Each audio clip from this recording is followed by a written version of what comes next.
नमस्कार दोस्तों, पीसीएस अभ्यास का ऑनलाइन स्टडी प्लेटफॉर्म में मैं निशांत आप सभी का स्वागत करता हूं। स्वागत है करंट अफेयर में। और आज हम लोग जो खेल परिदृश्य है वो पूरी तरीके से समाप्त कर देंगे। ठीक है, बहुत लंबी क्लास नहीं जाएगी। और क्लास में स्टार्टिंग में जो हम लोग पढ़ने वाले हैं वो पढ़ने वाले जो सबसे इंपॉर्टेंट पोर्शन है। देखो, खेल में अब एक एक लाइन इसका याद करोगे तो कम से कम आपको 250 से 300 फैक्ट याद करना है, मिनिमम 250 से 300 फैक्ट। बट आप मेरी बात मान के याद करोगे तो 99% चांस है कि जो मैं बोलूंगा वही क्वेश्चन आएगा। ठीक है, 1% ही चांस है कि उससे हटके आएगा। ठीक है, और 99 तो वही आएगा। और सबसे पहले मैं इसके पहले जब खेल करता था तो पेज नंबर 1 के बाद से 2 जाऊंगा, 2 के बाद से 3 जाऊंगा। बट मैं क्या करता हूं, सबसे पहले मैं जो सबसे इंपॉर्टेंट पोर्शन है वो निपटाऊंगा, फिर बचे पोर्शन पे आपका काम कराऊंगा सब, बट सबसे पहले सबसे इंपॉर्टेंट। ओके, स्ट्रेटजी समझ में आ गई हो तो अच्छी बात, लाइक कर दो वीडियो को और समझो बात को। देखो, हमको आपको आइडिया भी देता चल रहा हूं यहां से हमको कैसे तैयार करना होता है। देखो, 90% चांसेस होते हैं जो खेल में 3 क्वेश्चंस बन के आते हैं, उनमें से एक क्वेश्चन तो आपका यहीं से रहे, मतलब वो ग्रैंड स्लैम से रहे। टोटल 4 ग्रैंड स्लैम्स होते हैं, Australian open, French open, Wimbledon और यूएस ओपन। तो इसका एकल पुरुष और एकल महिला इंपॉर्टेंट होता है। युगल इसका तभी इंपॉर्टेंट होता है जब कभी भारत शामिल हो, जैसे लास्ट टाइम भारत शामिल था। तो चूंकि इस बार आप युगल का कोई कॉन्सेप्ट उठा दो, न युगल महिला में, ठीक है, न पुरुष में, ठीक है, न मिश्रित युगल में, आपको कहीं भारतीय नहीं देखने को मिलेंगे। तो हमको यानी बाकी नहीं याद करना होता है। अब आप क्या करोगे, आप नए नए हो तो आप सब याद करोगे। तो यहां से समझ जाओ कि आपका ये 12 फैक्ट आपको नहीं याद करना है। तो 110% मैं गारंटी लेता हूं ये फैक्ट यहां से नहीं आएंगे।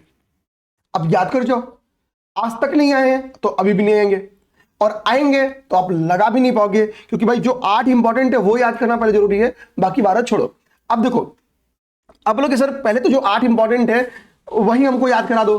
तो भैया वो जो यूपी पीसीएस दिसंबर में दिए हैं, 22 दिसंबर को था ना, वो दियो, उसके लिए पुरुष स्पर्धा याद करना बड़ा आसान है, क्योंकि फैक्ट बदला ही नहीं है। ठीक है, 2024 का विंबलडन और यूएस ओपन ये सेम आपने याद किया था, और ऑस्ट्रेलियन ओपन और फ्रेंच ओपन 2024 जो जीता था, सेम उसी पर्सनालिटीज ने रिपीट किया है ऑस्ट्रेलियन ओपन 25 में और फ्रेंच ओपन 25 में, और फैक्ट चेंज ही नहीं है, सेम टू सेम फैक्ट है। अब समझो, चारों जीतने वाले पर्सनालिटी क्या है, अलग है कि एक है, तो ज्वाइंट है। मतलब 2 ग्रैंड स्लैम्स क्या है, आपके कार्लोस अल्कराज ने जीता है, और 2 ग्रैंड स्लैम्स आपके किसने जीता है, तो 2 ग्रैंड स्लैम्स आपके जेनिक सीनियर ने जीता है। अब देखो, अब देखिए हमारे लिए हमको क्या देखना होगा, ऑस्ट्रेलियन ओपन, जानना, ऑस्ट्रेलियन ओपन और यूएस ओपन, ऑस्ट्रेलियन ओपन और यूएस ओपन, यानी ये दोनों किसने जीता है, ये दोनों जेनिक सीनियर ने जीता है। तो बाकी जो 2 बचा वो किसने जीता है, कार्लोस अल्कराज ने जीता है। 2 ही याद करो, आपका काम बन गया, क्योंकि 4 में से 2 कार्लोस अल्कराज ने जीता है, 2 जेनिक सीनियर ने जीता है। तो हमको केवल 1 याद करना है, मतलब एक नाम याद करो, जेनिक सीनियर, इसने ऑस्ट्रेलियन ओपन जीता है और यूएस ओपन जीता है। ठीक है, ऑस्ट्रेलियन ओपन जीता है और यूएस ओपन जीता है। ठीक है ना, आपका काम खत्म। बचा जो वो कौन जीता, कार्लोस अल्कराज ने जीता। याद हो गया। अब जब आप वुमेन्स में जाते हो, जब वुमेन्स में जाओगे तो वुमेन्स में चारों अलग अलग है, अलग अलग नाम है। वुमेन्स में थोड़ा आपको टाइम देना पड़ेगा। देखो, आपको क्या याद करना है, मेडिसिन कीज ने ऑस्ट्रेलियन ओपन जीता है। ठीक है, मेडिसिन कीज ने ऑस्ट्रेलियन ओपन जीता है। कोको गॉफ ने फ्रेंच ओपन जीता है, कोको गॉफ ने फ्रेंच ओपन जीता है। ठीक है, बारबोरा ने विंबलडन जीता है, बारबोरा ने विंबलडन जीता है, और सवालिंका ने आपका क्या जीता है, यूएस ओपन।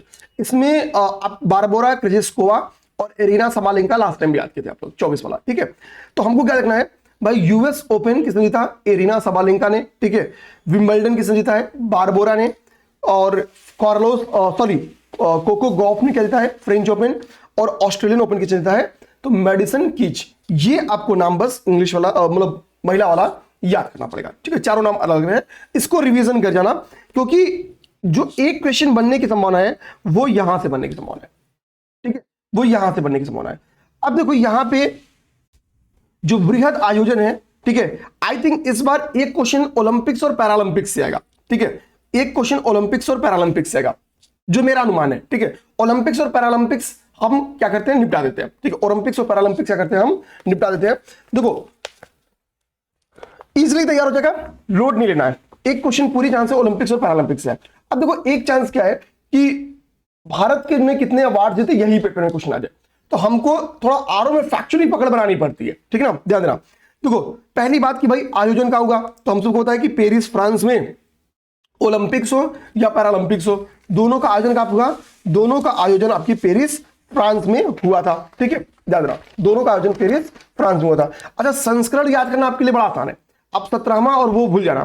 देखो 16वां जो पैरालंपिक्स था, 16वां जो पैरालंपिक्स था उस समय ओलंपिक्स कौन सा था, 32वां, उस समय ओलंपिक्स कौन सा था, 32वां। एक सेकंड मुझे बस चेक भी करें, हाँ सही हूं मैं, जब 16वां पैरालंपिक्स था तो ओलंपिक्स कौन सा था, तो ओलंपिक आपका 32वां था। इसका मतलब क्या समझे आप, इसका मतलब ये कि भाई पहले 16 ओलंपिक्स तक क्या हुआ, पहले 16 ओलंपिक्स तक पैरालंपिक्स नहीं चले, 16 दूना 32 का कॉन्सेप्ट कहां जा रहा है, ठीक है यार। तो अब समझ जाओ कि भाई जब 17वां होगा तो ये 33वां हो जाएगा, ये 33वां होगा। तो सिंपल से क्या ना कि हम ऐड करके संस्करण निकाल सकते हैं, इसका आराम से निकाल सकते हैं। आगे देखते हैं, ठीक है।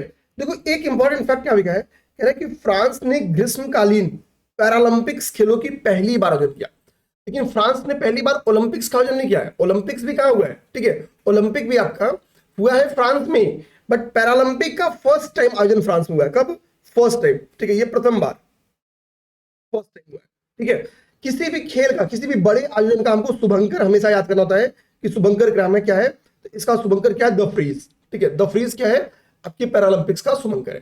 तो ये तीन बेसिक फैक्ट है, तीन बेसिक फैक्ट है, ठीक है। अजय अब हम लोग देखेंगे कि भैया अच्छा थोड़ा सा 10 सेकंड के लिए आपको थोड़ा सा आवाज डिले गई होगी, ठीक है, कोई दिक्कत नहीं है। देखिए तो शुभंकर क्या मैंने बताया, द फ्रीज है, ये तीन इंपॉर्टेंट आपके फैक्ट्स हैं।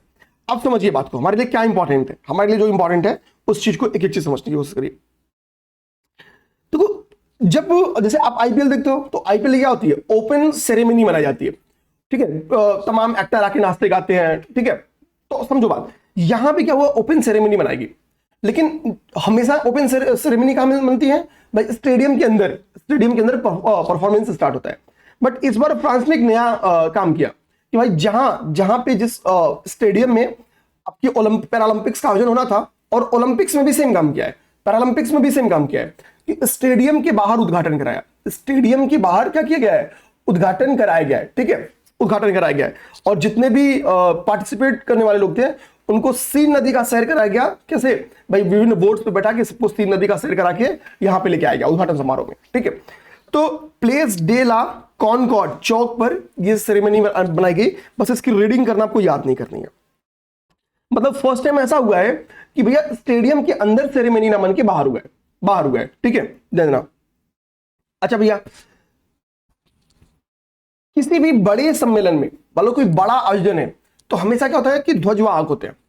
एक जब ओपन सेरेमनी होता है, जब मतलब जब ओपनिंग सेरेमनी होता है, तो पहला उद्घाटन समारोह है, तब क्या होता है, भारतीय ध्वजवाहक जाते हैं। और जब समाप्त होता है, क्लोजिंग सेरेमनी होता है, तब भी भारतीय जो ध्वजवाहक होते हैं जाते हैं। नॉर्मली क्या होता है कि भाई जो भारतीय ध्वजवाहक ओपन सेरेमनी होते हैं वो पिछली बार के जो चैंपियंस होते हैं, अच्छी परफॉर्मेंस करने वाले वो जाते हैं, और क्लोज सेरेमनी में जो उस बार अच्छा परफॉर्मेंस किए हैं वो क्लोज सेरेमनी में भारत के ध्वजवाहक होते हैं। सिंपल सी बात समझने के लिए, बट यहां पे ध्यान देना, बट क्या, अब इसको याद करो, ओपन सेरेमनी, ओपनिंग सेरेमनी का जो ध्वजवाहक थे उनका ट्रिक याद करना, उनका नाम है अंतिम पंघाल या अंतिम भाग्य से याद करो, अंतिम भाग्य, अंतिम भाग्य, ये उनका अंतिम भाग्य था। पता नहीं फिर से दोबारा मौका मिलेगा कि नहीं मिलेगा उद्घाटन समारोह में क्या करना, भारतीय ध्वजवाहक बनना, भारतीय ध्वजवाहक बनने का, ठीक है। तो अंतिम से क्या समझेगा, सुमित अंतिल, सुमित अंतिल जो कि भाला फेंकते हैं, और भाग्यश्री जाघव जो कि ठीक है पैराशूट पुट है, ये मतलब समझना, ये दो लोग हो गए, ठीक है, भाग्यश्री और सुमित अंतिल, ठीक है। ये क्या है, ये ध्वजवाहक है। अभी हमको ओलंपिक्स में भी उद्घाटन समारोह के ध्वजवाहक पढ़ना है, फिर दोनों के समापन समारोह के ध्वजवाहक पढ़ना है, ठीक है ना। आइए अब हम लोग देखते हैं कि भाई कि हमको इनमें से क्या क्या फैक्ट्स याद करने हैं। तो शुरुआत के फैक्ट्स आप छोड़ो, आप ये तीन फैक्ट्स आप एटलीस्ट रीडिंग कर लो, और इनमें से जितना याद हो पाए याद कर लो। क्यों, इसमें क्या लिखा है कि भाई वो तीन लोग जिन्होंने पहली बार पैरालंपिक्स में क्या किया, भाग लिया, ऐसे तीन कंट्रीज हैं जिन्होंने पहली बार क्या किया, प्रतिभाग किया। वो कंट्रीज जिन्होंने पहली बार कोई पदक जीता, ठीक है, वो कंट्रीज जिसने पहली बार कोई पदक जीता। और ये एक पर्सनालिटी भाई पहली बार कह रहा कि इटली की एक पर्सनालिटी है, उनका नाम है वेलेंटिना पेट्रिलो, पैरालंपिक्स में भाग लेने वाली पहली ट्रांसजेंडर है, ठीक है। तो ये भाई न पुरुष न महिला, ट्रांसजेंडर है, ठीक है, ट्रांसजेंडर है, तो इसलिए इंपॉर्टेंट, ठीक है। वेलेंटिना पेट्रिला ये ट्रांसजेंडर है, इटली की, पहली बार पैरालंपिक्स में कोई क्या हुआ, ट्रांसजेंडर ने पार्टिसिपेट किया। अब देखो पहली बार जाने वाले, पहली बार भाग लेने वालों में कौन शामिल है, पहली बार भाग लेने वालों में इरिट्रिया शामिल है, पहली बार भाग लेने वाले किरीबाती शामिल है, पहली बार भाग लेने वाले कोसोवो शामिल है, इरिट्रिया, किरीबाती, कोसोवो, ठीक है। और पहली बार कोई पदक जीतने वाले में मॉरिशस, नेपाल और शरणार्थी पैरालंपिक्स कमेटी, शरणार्थी पैरालंपिक कमेटी ने पहली बार कोई पैरालंपिक्स जीता है, कोई अवार्ड जीता है। अब ये इसके आने के चांसेस पेपर में लगभग 20% है, ठीक है, इसके आने के चांसेस लगभग 80% है, ठीक है, 80%। ये रीडिंग इसी के लिए रहनी चाहिए, हमको उसकी रीडिंग रहनी चाहिए। आगे बात, इसके आने के चांसेस भाई ये 5 स्टार टॉपिक है, इसके आने के चांसेस पूरे हैं, ठीक है, ध्यान देना। अब आते हैं हम लोग भारत का रिकॉर्ड देखेंगे जिसके आने का 100% चांस है, मतलब जहां से क्वेश्चन बनने का आपके 100% रिकॉर्ड है, वहां से उस बात को समझते हैं, ठीक है। यहां पे वर्ल्ड रिकॉर्ड को समझना होगा, मतलब भाई ये पर्सनालिटी याद करना नाम आपको, ये सबसे सफल हमेशा, जैसे भाई क्रिकेट देखते हो आप लोग तो प्लेयर ऑफ द टूर्नामेंट बनते हैं लोग, तो उसी तरह से यहाँ पे जियांग युआन, ठीक है, जियांग युआन, ये एक महिला तैराक है, ठीक है, इनका नाम क्या है, जियांग, काफी यंग है, यंग है। तो जब यंग है तो ये क्या होगा, इन्होंने 7 गोल्ड जीते हैं। अब सोचो कितने, 7 गोल्ड जीते हैं। भारत ने जितना गोल्ड जीता ना भाई, अकेले इन्होंने जीत लिया है, ठीक है, इन्होंने 7 गोल्ड जीते हैं। वर्ष 2024 में ये सबसे सफल पैरालंपिक्स में है, चीन की तैराक है, जियांग युआन, ठीक है। भारत का हालचाल देखो, भारत ने भाई, अब देखो कितना सिंपल रीजनिंग है, भारत ने क्या किया है, 7 गोल्ड जीता है, ठीक है, कितना रजत जीता है, 9 रजत जीता है, और कितना आपका कांस्य जीता है, तो 13 कांस्य जीता है। तो 7 में +2 करो 9, और इसमें +4 करो 13। तो आपसे कल को पूछ दे कि भारत ने टोटल कितना जीता, तो आपको बस थाला फॉर अ रीजन, पैरालंपिक्स में आपको यह पता होना चाहिए कि भैया हमने कितना जीता, गोल्ड कितना जीता था, 7। बस ऐसे क्या करना, 7 लिखना, 7 में जोड़ के 9 लिख देना, 9 और 9 में 4 जोड़ के 13 लिख देना। टोटल पूछेगा, जोड़ के निकाल लेना, आपका जाएगा कितना, 29। तो टोटल याद ही नहीं करना है आपको, बस गोल्ड याद करना है, बाकी ट्रिक याद करना है, +2 +4 रीजनिंग आएगा भी, सिंपली आपको तैयार हो जाएगा। अब भैया ये जो 7 गोल्ड जीते ना, ये पर्सनालिटी का नाम एटलीस्ट हमको रीडिंग तो करना ही होगा, ताकि दे तो हमारा काम बन जाए। और ये पर्सनालिटी किस खेल से संबंधित है, ठीक है, वो भी पूछ सकता है कि भाई किस खेल से संबंधित है जहां पे इन्होंने गोल्ड जीता, ठीक है। तो टोटल हमने 29 जीता, 100% चांस है कि क्वेश्चन केवल इस लाइन से बन गया है, इस लाइन से बन गया, 100% चांस है। बट हम रिस्क तो लेंगे नहीं, हम थोड़ी सी और काम करना है, कर लेंगे। अब देखो यहाँ पे 3 पर्सनालिटी का नाम लिखा गया, और ये 3 पर्सनालिटी का नाम आपको फंसाएगा जरूर। अगर मेरा दिमाग कहता है कि पैरालंपिक्स से एक ऐसा क्वेश्चन बने जिसमें लोग मात खा जाए, तो वो इन 3 स्टेटमेंट से उठा के क्वेश्चन दे दो, मैक्सिमम लोग फंसेंगे। देखो यहाँ पे 3 पर्सनालिटी का नाम उपलब्धियों के लिखा गया है। एक पर्सनालिटी का नाम है अवनी लेखरा, दूसरी पर्सनालिटी का नाम है सुमित अंतिल जो कि भारतीय ध्वजवाहक भी रहे हैं, और तीसरी पर्सनालिटी का नाम है मरियप्पम थांगावेलु, मरियप्पम थांगावेलु। अब देखो ये किस खेल से संबंधित रहे हैं, ये सब चीज हम लोग देख लेंगे। खैर अभी आइए हम लोग देखते हैं क्या देखना है। अवनी लेखरा ने इस बार गोल्ड जीता है, तो जो 7 गोल्ड वालों का नाम याद करना ना, उसमें एक अवनी लेखरा भी है। जो 7 गोल्ड वालों का नाम याद करना है उनमें कौन है, उसमें एक अवनी लेखरा है। सुमित अंतिल ने भी इस बार गोल्ड जीता है। जो 7 लोग का नाम याद करना है उसमें दूसरी पर्सनालिटी को सुमित अंतिल है। तो क्या रहा है कि अवनी लेखरा भाई लगातार भारत की पहली महिला ऐसी एथलीट बन गई है जो लगातार 20 के भी ओलंपिक में और 24 के भी ओलंपिक में गोल्ड जीती है। तो 2 टाइम लगातार क्या जीती है, ये गोल्ड जीती है। लगातार गोल्ड जीतने वाली पहली पैरालंपिक्स एथलीट बन गई है। सुमित अंतिल क्यों इंपॉर्टेंट है, ठीक है, सुमित अंतिल क्यों इंपॉर्टेंट है कि लगातार 2 पैरालंपिक खेलों में खिताब जीतने वाले पहले पुरुष एथलीट है, कोई खिताब जीतने वाले, ठीक है, पहले पुरुष एथलीट बने, ठीक है। हो सकता है इन्होंने अवार्ड पहले जीता हो, ठीक है, ध्यान अवनी लेखरा से टाइम के हिसाब से। तो सुमित अंतिल लगातार 2 पैरालंपिक्स खेलों में खिताब जीतने वाले, कोई खिताब जीतने वाले पहले क्या बने, पहले पैरा एथलीट बने। इस बार तो इन्होंने गोल्ड जीता है, इस बार इन्होंने क्या जीता, गोल्ड जीता। ओके, मरियप्पन थंगावेलु ने लगातार 3 बार, ये देखो, लगातार 3 पैरालंपिक खेलों में पहली पैरा एथलीट बनी जो मतलब बनी नहीं, बने जो क्या हुआ, जो कोई पदक हासिल किया। तो अगर बोलेगा 2 टाइम लगातार गोल्ड तो अवनी लेखरा, कोई पदक जीतने वाले पहले लगातार पैरा एथलीट तो सुमित अंतिल, और 3 लगातार तो मरियप्पन थंगावेलु, मरियप्पन थंगावेलु। मैंने बोला 7 भारत ने गोल्ड जीते, उन 7 पर्सनालिटीज का नाम आपको याद रखना चाहिए। तो 7 पर्सनालिटी का नाम यहां पे है, इनमें से 2 का नाम तो हमने देख ही लिया। अब आपको एक होमवर्क है, इनका किस स्पर्धा से संबंध है, ये आपके पेपर में क्वेश्चन आएगा, एकदम चांस है इनकी आने की क्वेश्चन। एटलीस्ट आप सुमति लेखरा और सॉरी अवनी लेखरा और सुमति अंतिल का नाम आप लोग को याद रखना चाहिए, ठीक है, ये कुछ भी कह लो, ठीक है। और ये नवदीप सिंह, ठीक है, नवदीप सिंह बहुत वायरल भी तो हुए थे, भाला फेंक थे, ठीक है, भाला फेंक में, ठीक है, जेवलिन थ्रो में ये तो थे।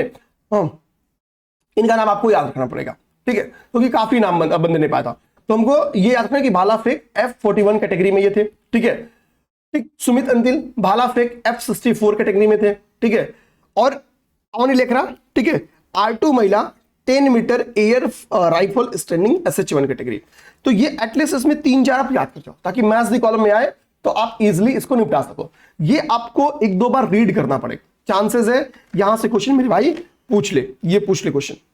अब बात आती है कि परफॉर्मेंस देखते सर, भारत ने जो आपने बोला टोटल 29 गोल्ड जीता, तो भारत का परफॉर्मेंस कितना है, तो भारत 18वें रैंक पे स्थित है। भारत किस रैंक पे स्थित है, भारत 18वें रैंक पे स्थित है। भारत का रैंक कौन सा है, भारत का 18वां रैंक है।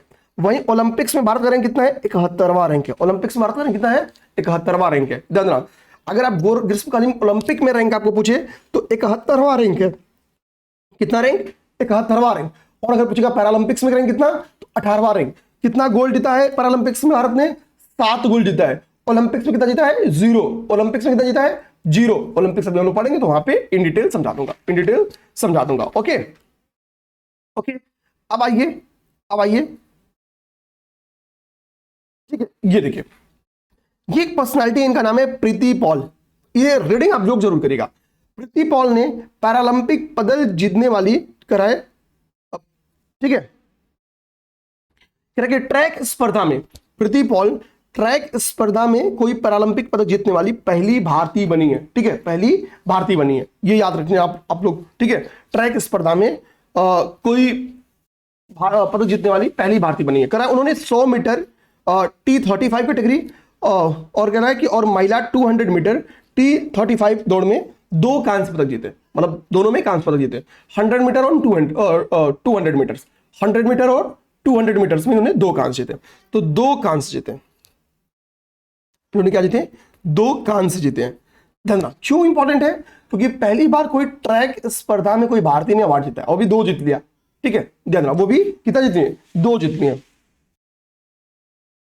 कह रहा है कि इस पैरालंपिक में जो 24 वाला पैरालंपिक्स है, 2 कांस्य जीतने वाली है इकलौती, 2 कांस्य पदक हासिल करने वाली इकलौती क्या है, और ये खिलाड़ी है, ठीक है। पैरालंपिक्स में 2 पदक जीतने वाली प्रति भारत की एकमात्र खिलाड़ी है, ये इंपॉर्टेंट बात है, ठीक। इसलिए भी हमको प्रीति पॉल को याद करना है। तो प्रीति पॉल भी एक इंपॉर्टेंट पर्सनालिटी हमारे लिए, ये याद रखना, ठीक है। अच्छा, हरविंदर सिंह क्यों इंपॉर्टेंट है, हरविंदर सिंह भी गोल्ड जीते हैं, और भाई पहली ये तीरंदाजी में गजब के तीरंदाज है, ठीक है। इंपॉर्टेंट बात ये मेरे भाई, इंपॉर्टेंट बात ये है कि पहले तीरंदाज है जिन्होंने कोई गोल्ड जीता है पैरालंपिक्स में। अब इसको 2 मिनट में रिवीजन कराऊंगा, आप ध्यान देना। शुभंकर क्या, द फ्रीज, आयोजन कहां पे, फ्रांस में, ठीक है। पहली बार रिकॉर्ड क्या हो रहा है कि भाई स्टेडियम के बाहर आयोजन हुआ, ठीक है। अंतिम भाग्य ने क्या किया, भारतीय ध्वजवाहक रहे, ठीक है। अंतिम भाग्य भारतीय ध्वजवाहक रहे, ठीक है। पहली ट्रांसजेंडर जिसने इसमें पार्टिसिपेट किया, नाम है इटली की वेलेंटिना पेट्रिलो।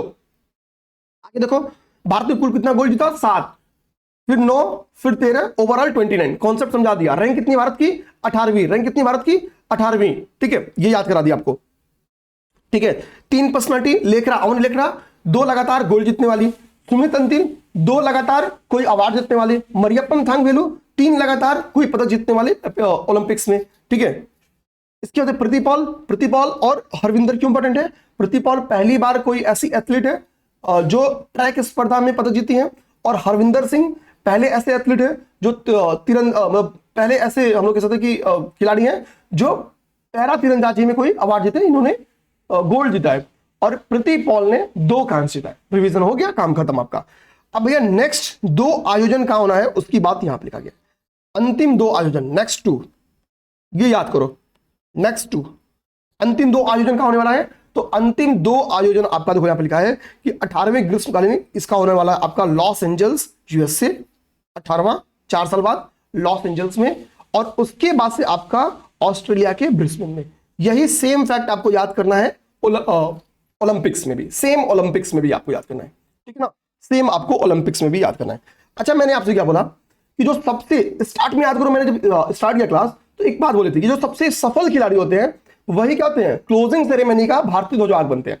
तो भाई हरविंदर सिंह पैरा तीरंदाज है और भारत के पहले तीरंदाज है जिन्होंने क्या किया भाई, कोई गोल्ड जीते, भारत के पहले तीरंदाज है जो क्या जीते, गोल्ड जीते। यहां पे हमने पढ़ा था ना, हरविंदर सिंह पैरालंपिक्स खेलों में स्वर्ण पदक जीतने वाले भारत के पहले तीरंदाज।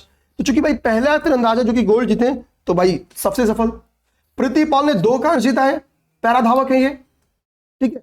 तो सिंपल सी बात है, 100 मीटर और 200 मीटर दोनों में, तो सिंपल सी बात है हमारे लिए इंपॉर्टेंट है, तो हमको इनको तैयार करना होगा, हमको तैयार करना होगा। तो सिंपल सी बात है, ये सबसे सफल थे, सबसे सफल थे, इसका मतलब क्या है, ये इसमें शामिल होंगे। ओके, ये इसमें शामिल होंगे। एक सेकंड, एक फोन आ रहा है, ठीक है, एक दोस्त का फोन था, ठीक है। और देखिए पेपर को लेके सब लोग बड़ा सीरियस है, आप सब भी उम्मीद करेंगे कि, और इसीलिए फोन था कि भाई खेल कब तक आएगा, ठीक है। तो खेल ही बढ़ा रहे हैं भाई, खेल ही के साथ खेल कर रहे हैं। अब आते हैं हम लोग ओलंपिक्स देखते हैं। ओलंपिक्स में सबसे पहला काम कहां आयोजन हुआ, तो सेम वही फैक्ट भाई, पेरिस में आयोजन हुआ, ठीक है। कब इसकी शुरुआत हुआ, इस काम को शुरुआत हमेशा याद करना होता है क्योंकि बड़ा आयोजन है तो शुरुआत इंपॉर्टेंट रहता है। तो वो है 24 जुलाई, इसका शुरुआत भी आपको याद करना, 24 जुलाई, 24 जुलाई। और पैरालंपिक्स का आयोजन कब हुआ था, तो इसका 28 अगस्त को हुआ था, 28 अगस्त। 24 जुलाई को आपका ओलंपिक्स का आयोजन हुआ था, 24 जुलाई को ओलंपिक्स का आयोजन हुआ था, और आपका 28 अगस्त को आपका आयोजन किसका हुआ था, तो पैरालंपिक्स का, 28 अगस्त को पैरालंपिक्स का, ठीक है ना, 28 अगस्त पैरा, यहां पे लिखता हूं पैरा। ओके, ये डेट याद करना। फ्रांस सबका सेम है, पहली बार वो रिकॉर्ड की भाई स्टेडियम के बाहर इसका आयोजन किया गया, एकदम सेम। पैरालंपिक्स में का पहली बार आयोजन पाया था कौन, फ्रांस, लेकिन ओलंपिक्स का तीसरी बार, ओलंपिक्स का तीसरी बार 1990 में, सॉरी 1900 में, 1924 में, और फिर 2024 में। भाई 1924 के बाद, 1924 के बाद 2024 में, ठीक है, पाया है। आफ्टर 100 ईयर, यही स्टेटमेंट दे देगा कि आफ्टर 100 ईयर इसका मेजबानी किसने किया, फ्रांस ने। तो आंसर आएगा सही। तो यही बेसिक फैक्ट्स आप भूलेंगे, आफ्टर 100 ईयर, ठीक है। अब देखो मैंने वहां पे आपको बोला था कि भाई स्लोगन्स हमको मतलब देखो कि शुभंकर हमको याद रखना चाहिए। यहाँ पे देखो स्लोगन लिखा है, स्लोगन क्या लिखा है, स्लोगन लिखा आपका games wide open, games wide open. शुभंकर इसका भी ओलंपिक फ्रिज ही है, शुभंकर इसका भी ओलंपिक फ्रिज ही है, ठीक है ना, इसमें लफड़ा नहीं है। स्लोगन इसमें याद रखना है गेम्स वाइड ओपन, ये इसका स्लोगन है, इसका स्लोगन है, ये बेसिक बात। अब हम क्या कहते हैं ना, पहले सीधा चूंकि तुलनात्मक स्टडी करना है, तो तुलनात्मक स्टडी आप कहां कर सकते हो, आप रैंकिंग में जाके तुलनात्मक स्टडी कर सकते हो। तो हम सीधा रैंकिंग में जाएंगे और रैंकिंग में हम लोग क्या करेंगे, तुलनात्मक स्टडी स्टार्ट करेंगे, ठीक है, रैंकिंग में। तो चलो हम लोग पहुंचते हैं रैंकिंग में, और रैंकिंग की पहले तुलनात्मक स्टडी करते हैं। आइए,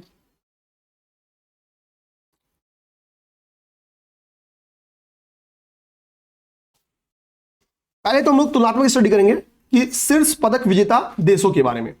तो भाई ओलंपिक्स में शीर्ष विजेता कौन है, ओलंपिक्स में शीर्ष विजेता आपकी यूएसए है, दूसरे नंबर पे चाइना है, तीसरे पे आपका जापान है। तो टॉप 3 कौन है, America, China, Japan, America, China, Japan, ठीक है। अगर अगला स्टेटमेंट दे दे कि अमेरिका और चाइना ने गोल्ड इक्वली जीता, तो बिल्कुल सही बात है, अमेरिका और चाइना ने गोल्ड इक्वली जीता, 40-40 गोल्ड जीता। कितना, 40-40 इक्वल गोल्ड जीता है, 40-40 गोल्ड जीता है। और इनका आधा गोल्ड थर्ड नंबर पे जापान उससे जीता। ओके, 40-40-20, 40-40-20 गोल्ड याद हो गया। टॉप 3 हमने दिमाग में। अब कितना ऊपर का पता लगाओ कि टोटल 126 अवार्ड किसने जीता है, तो टोटल 126 अवार्ड जीता आपका अमेरिका ने। तो 126 टोटल अवार्ड, जिसमें से 40 गोल्ड के साथ अमेरिका टॉप पे है। फिर सेकंड नंबर कौन है? चाइना, थर्ड पे जापान। बस याद करना। अब इनकी आपको अवार्ड्स नहीं याद करने, इनको आपके ये अवार्ड्स नहीं याद करने। ठीक है, लोड खत्म, लोड खत्म। अब चूंकि ये 40-40 सेम है तो याद करना आसान है, और उसी का आधा 20 है तो जापान भी याद करना आसान है। आप नहीं भी याद करोगे तो नहीं आएगा। अब बात आती है कि सर पैरालंपिक्स में टॉप पे कौन था? पैरालंपिक्स में, तो पैरालंपिक्स में टॉप पे आपका चीन था, दूसरे नंबर पे ग्रेट ब्रिटेन था, और तीसरे नंबर पे यूएसए था। देखो ये देखो, पहले नंबर पे कौन था? पहले नंबर पे चीन था, दूसरे पे ग्रेट ब्रिटेन था, और तीसरे पे यूएसए था। ये आपके हो गए क्या? पैरालंपिक्स के टॉप 3 हो गए। ये आपके पैरालंपिक्स के टॉप 3 हो गए, और ये आपके ओलंपिक्स के टॉप 3 हो गए। ये आपके ओलंपिक्स के टॉप 3 हो गए। ओके, ये आपके पैरालंपिक्स हो गया। यहां पे लिख देता हूं ऐसे, पैरालंपिक्स। अब आपको इजीली तुलना करो भाई, अमेरिका ओलंपिक्स में फर्स्ट रैंक पे है, और यहां पे थर्ड रैंक पे, चाइना सेकंड पे, यहां पे फर्स्ट पे है। ये पैरालंपिक्स का रिकॉर्ड हो गया, ये पैरालंपिक्स का रिकॉर्ड हो गया। ठीक है, पैरालंपिक्स में चीन, चाइना ने कितना गोल्ड जीता है? 94 गोल्ड। कितना? 94 गोल्ड जीता है। कितना जो गोल्ड? 94 गोल्ड। और टोटल कितना अवार्ड जीता है? तो 221 अवार्ड जीता है, 221। अब आपको ये बोलोगे सर 221 करना है, तो नहीं। कितना गोल्ड जीता है? तो ये चांस से कहीं स्टेटमेंट में दे दे कि 100 से अधिक गोल्ड चाइना ने जीता पैरालंपिक्स में, तो आंसर आएगा गलत। ठीक है, ऐसे दे सकता है, क्योंकि 100 के बड़ा नजदीक 94 है। तो रेडी रहना आप लोग, ठीक है ना, रेडी रहना आप लोग। अच्छा, अब हम लोग भारत को तैयार करेंगे। मैंने आपको भारत को बताया, भारत का रैंक कितना है? भारत का रैंक मैंने आपको 18वीं रैंक बताया था। यहां पे रैंक 71 है। भारत ने पैरालंपिक्स में कुल 7 गोल्ड जीता था, यहां पे कितना जीता है? 0। ठीक है, भारत में ने कुल 9 रजत जीता था, यहां पे भारत ने कितना जीता है? बस 1। यहां पे भारत ने कितना जीता है? बस 1। भारत ने 13 कहां जीता था? यहां पे बस 5, यहां पे बस 5। तो टोटल अवार्ड भारत ने कितना जीता? 6। ओलंपिक्स में भारत ने टोटल अवार्ड कितना जीता? ओलंपिक्स में भारत ने टोटल अवार्ड 6 जीता। अब चूंकि भारत ने एक ही रजत जीता है, और जिस शख्स ने रजत जीता है उसी से उम्मीद था कि हम गोल्ड जीतेंगे। जिस शख्स ने रजत जीता है उसी शख्स से उम्मीद था कि गोल्ड जीतेंगे। और चूंकि भारत को पछाड़ने वाला एक पाकिस्तानी है, ठीक है, अब भाई मजबूरी हमारी याद करना, ठीक है, तो याद करना पड़ेगा। और हमेशा कुछ अच्छा हो तो याद करने में कोई बेइज्जती की बात नहीं है, ठीक है। शुभकामनाएं उनको देना पड़ेगा, एक्चुअली कुछ अच्छे काम में वो आगे बढ़े, ठीक है। तो उन पर्सनालिटी का नाम है नीरज चोपड़ा जी। और नीरज चोपड़ा जी को किसने हराया? अरशद नदीम। अरशद नदीम आप देखोगे बहुत फैन है नीरज चोपड़ा की, मैक्सिमम चीजें चूंकि, लेकिन नीरज चोपड़ा बोलते भी हैं कि ये फेंकेगा तो 90 पार, वरना ये हारी जाएगा फिर, ठीक है। तो नीरज चोपड़ा ने खैर अभी पहली बार एक खेल में 90 पार का रिकॉर्ड तोड़ दिया अपना, मतलब 90 पार कर दिया पहली बार, ठीक है। अब सोचो हमारे लिए क्या इंपॉर्टेंट है, स्वर्ण जीतने वाले कौन है? अरशद नदीम। अरशद नदीम ने वर्ल्ड रिकॉर्ड बनाया है 92.97 मीटर का। ये नया ओलंपिक्स रिकॉर्ड है, इसके मतलब ये रिकॉर्ड आज तक किसी ने बनाया नहीं था। तो सबसे अपडेटेड, अब हाईएस्ट रिकॉर्ड किसने बनाया? 92.97। ये फेंकते ही सबने समझ गए थे कि भैया ये जीत गया, ये गोल्ड जीत गया, ठीक है। नीरज चोपड़ा चूंकि तबियत भी इनकी बहुत ज्यादा इंजरीज थी, उसका भी इंपैक्ट बॉडी पे रहा। 89.45 फिर भी इन्होंने फेंका और रजत जीते, ठीक है। एंडरसन पीटर्स जो कि ग्रेनेडा के हैं, ये कांस्य जीते। तो हमको भाला फेंक, चूंकि एक ही हमारे पास रजत है, तो हमको तैयार करना होगा। हमने उधर 7 गोल्ड हमारे लिए सबसे अच्छी अचीवमेंट्स थी, तो हमने 7 गोल्ड देखे, ठीक है।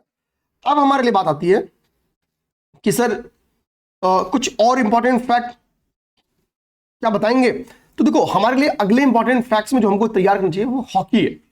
हॉकी है, हॉकी हमको तैयार करना होगा ओलंपिक्स में। क्यों हॉकी तैयार करना होगा? कि देखो भाई, हॉकी में हमने 52 साल बाद एक रिकॉर्ड बनाया, और जब भारत रिकॉर्ड बनाए और सालों बाद रिकॉर्ड बनाए तो हमारे लिए इंपॉर्टेंट, जैसे 19 से हमको पता कि भारत का राष्ट्रीय खेल क्या है? हॉकी है, क्रिकेट तो है नहीं। 1968 और 72 ये 2 कंटिन्यूअस, इन दो ओलंपिक्स में भारत ने क्या जीता था? कांस्य जीता था।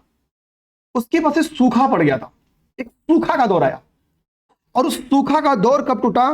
तो 2020 के ओलंपिक में टूटा। और फिर इस सूखा में वापस सिंचाई कब हुई? तो 2024 में भी सिंचाई। यानी आफ्टर 52 ईयर भारत ने क्या किया? अपना रिकॉर्ड ब्रेक किया, और फिर जाके लगातार 2 बार भारत ने क्या जीता? कांस्य जीता। जरा सा हम रजत से चूक गए, नहीं तो रजत अपने हाथ में था, लगभग रजत हाथ में था, ठीक है, होता रहता है खेल में। स्वर्ण किसने जीता? फिर नीदरलैंड ने। रजत किसने जीता? जर्मनी ने। गोल्ड है। अब चूंकि भाई भारत यहाँ पे कांस्य है तो बाकी दो भी चांस है कि आ जाए। स्वर्ण नीदरलैंड ने जीता और रजत जर्मनी ने जीता। ठीक है, हरमनप्रीत सिंह भारतीय कप्तान थे, सर्वाधिक गोल इन्होंने किया 10 गोल। 10 गोल, ठीक, कप्तान थे तो इनकी भूमिका बनती थी। अच्छा ये बताओ कि आपने भी ओलंपिक्स और ओलंपिक्स रिवीजन किया?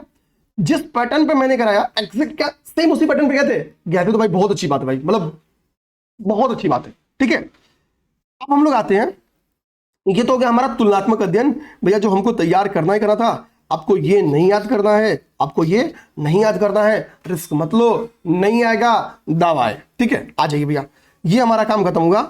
अब हमको आपका मन करे तो आप एक फैक्ट्स और आपको याद करना चाहिए, मन करे तो याद करिएगा। ठीक है, लीग से हटके फैक्ट, लीग से हटके फैक्ट जो है वो है लियोन मर्चेंट का। याद करा दूंगा, इसको याद कर जाओ। नाम क्या है? Leon Merchant. तो मर्चेंट नेवी से मैच करें इनका नाम, इनका नाम किसी मिला ऐसे याद करो, मर्चेंट नेवी से मैच करें इनका नाम। ये सर्वाधिक सफल एथलीट है। नॉर्मली तैराकी में ही सब सर्वाधिक सफल एथलीट होते हैं। ये फ्रांस के रहने वाले भाई साहब, और इन्होंने 4 गोल्ड जीता, भारत ने 0 गोल्ड, और इधर एक पर्सनैलिटी है जिसने 4 गोल्ड जीत लिया और एक इन्होंने कांस्य जीता। टोटल 5 इन्होंने अवार्ड जीता। ठीक है, टोटल 5 अवार्ड। पैरा एथलीट वाले कितने जीते हैं? पैरा एथलीट पे कितना जीते हैं बता दिए आपको, यहाँ पे 4 गोल्ड जीता इन पर्सनैलिटी, सबसे सफल, सबसे सफल।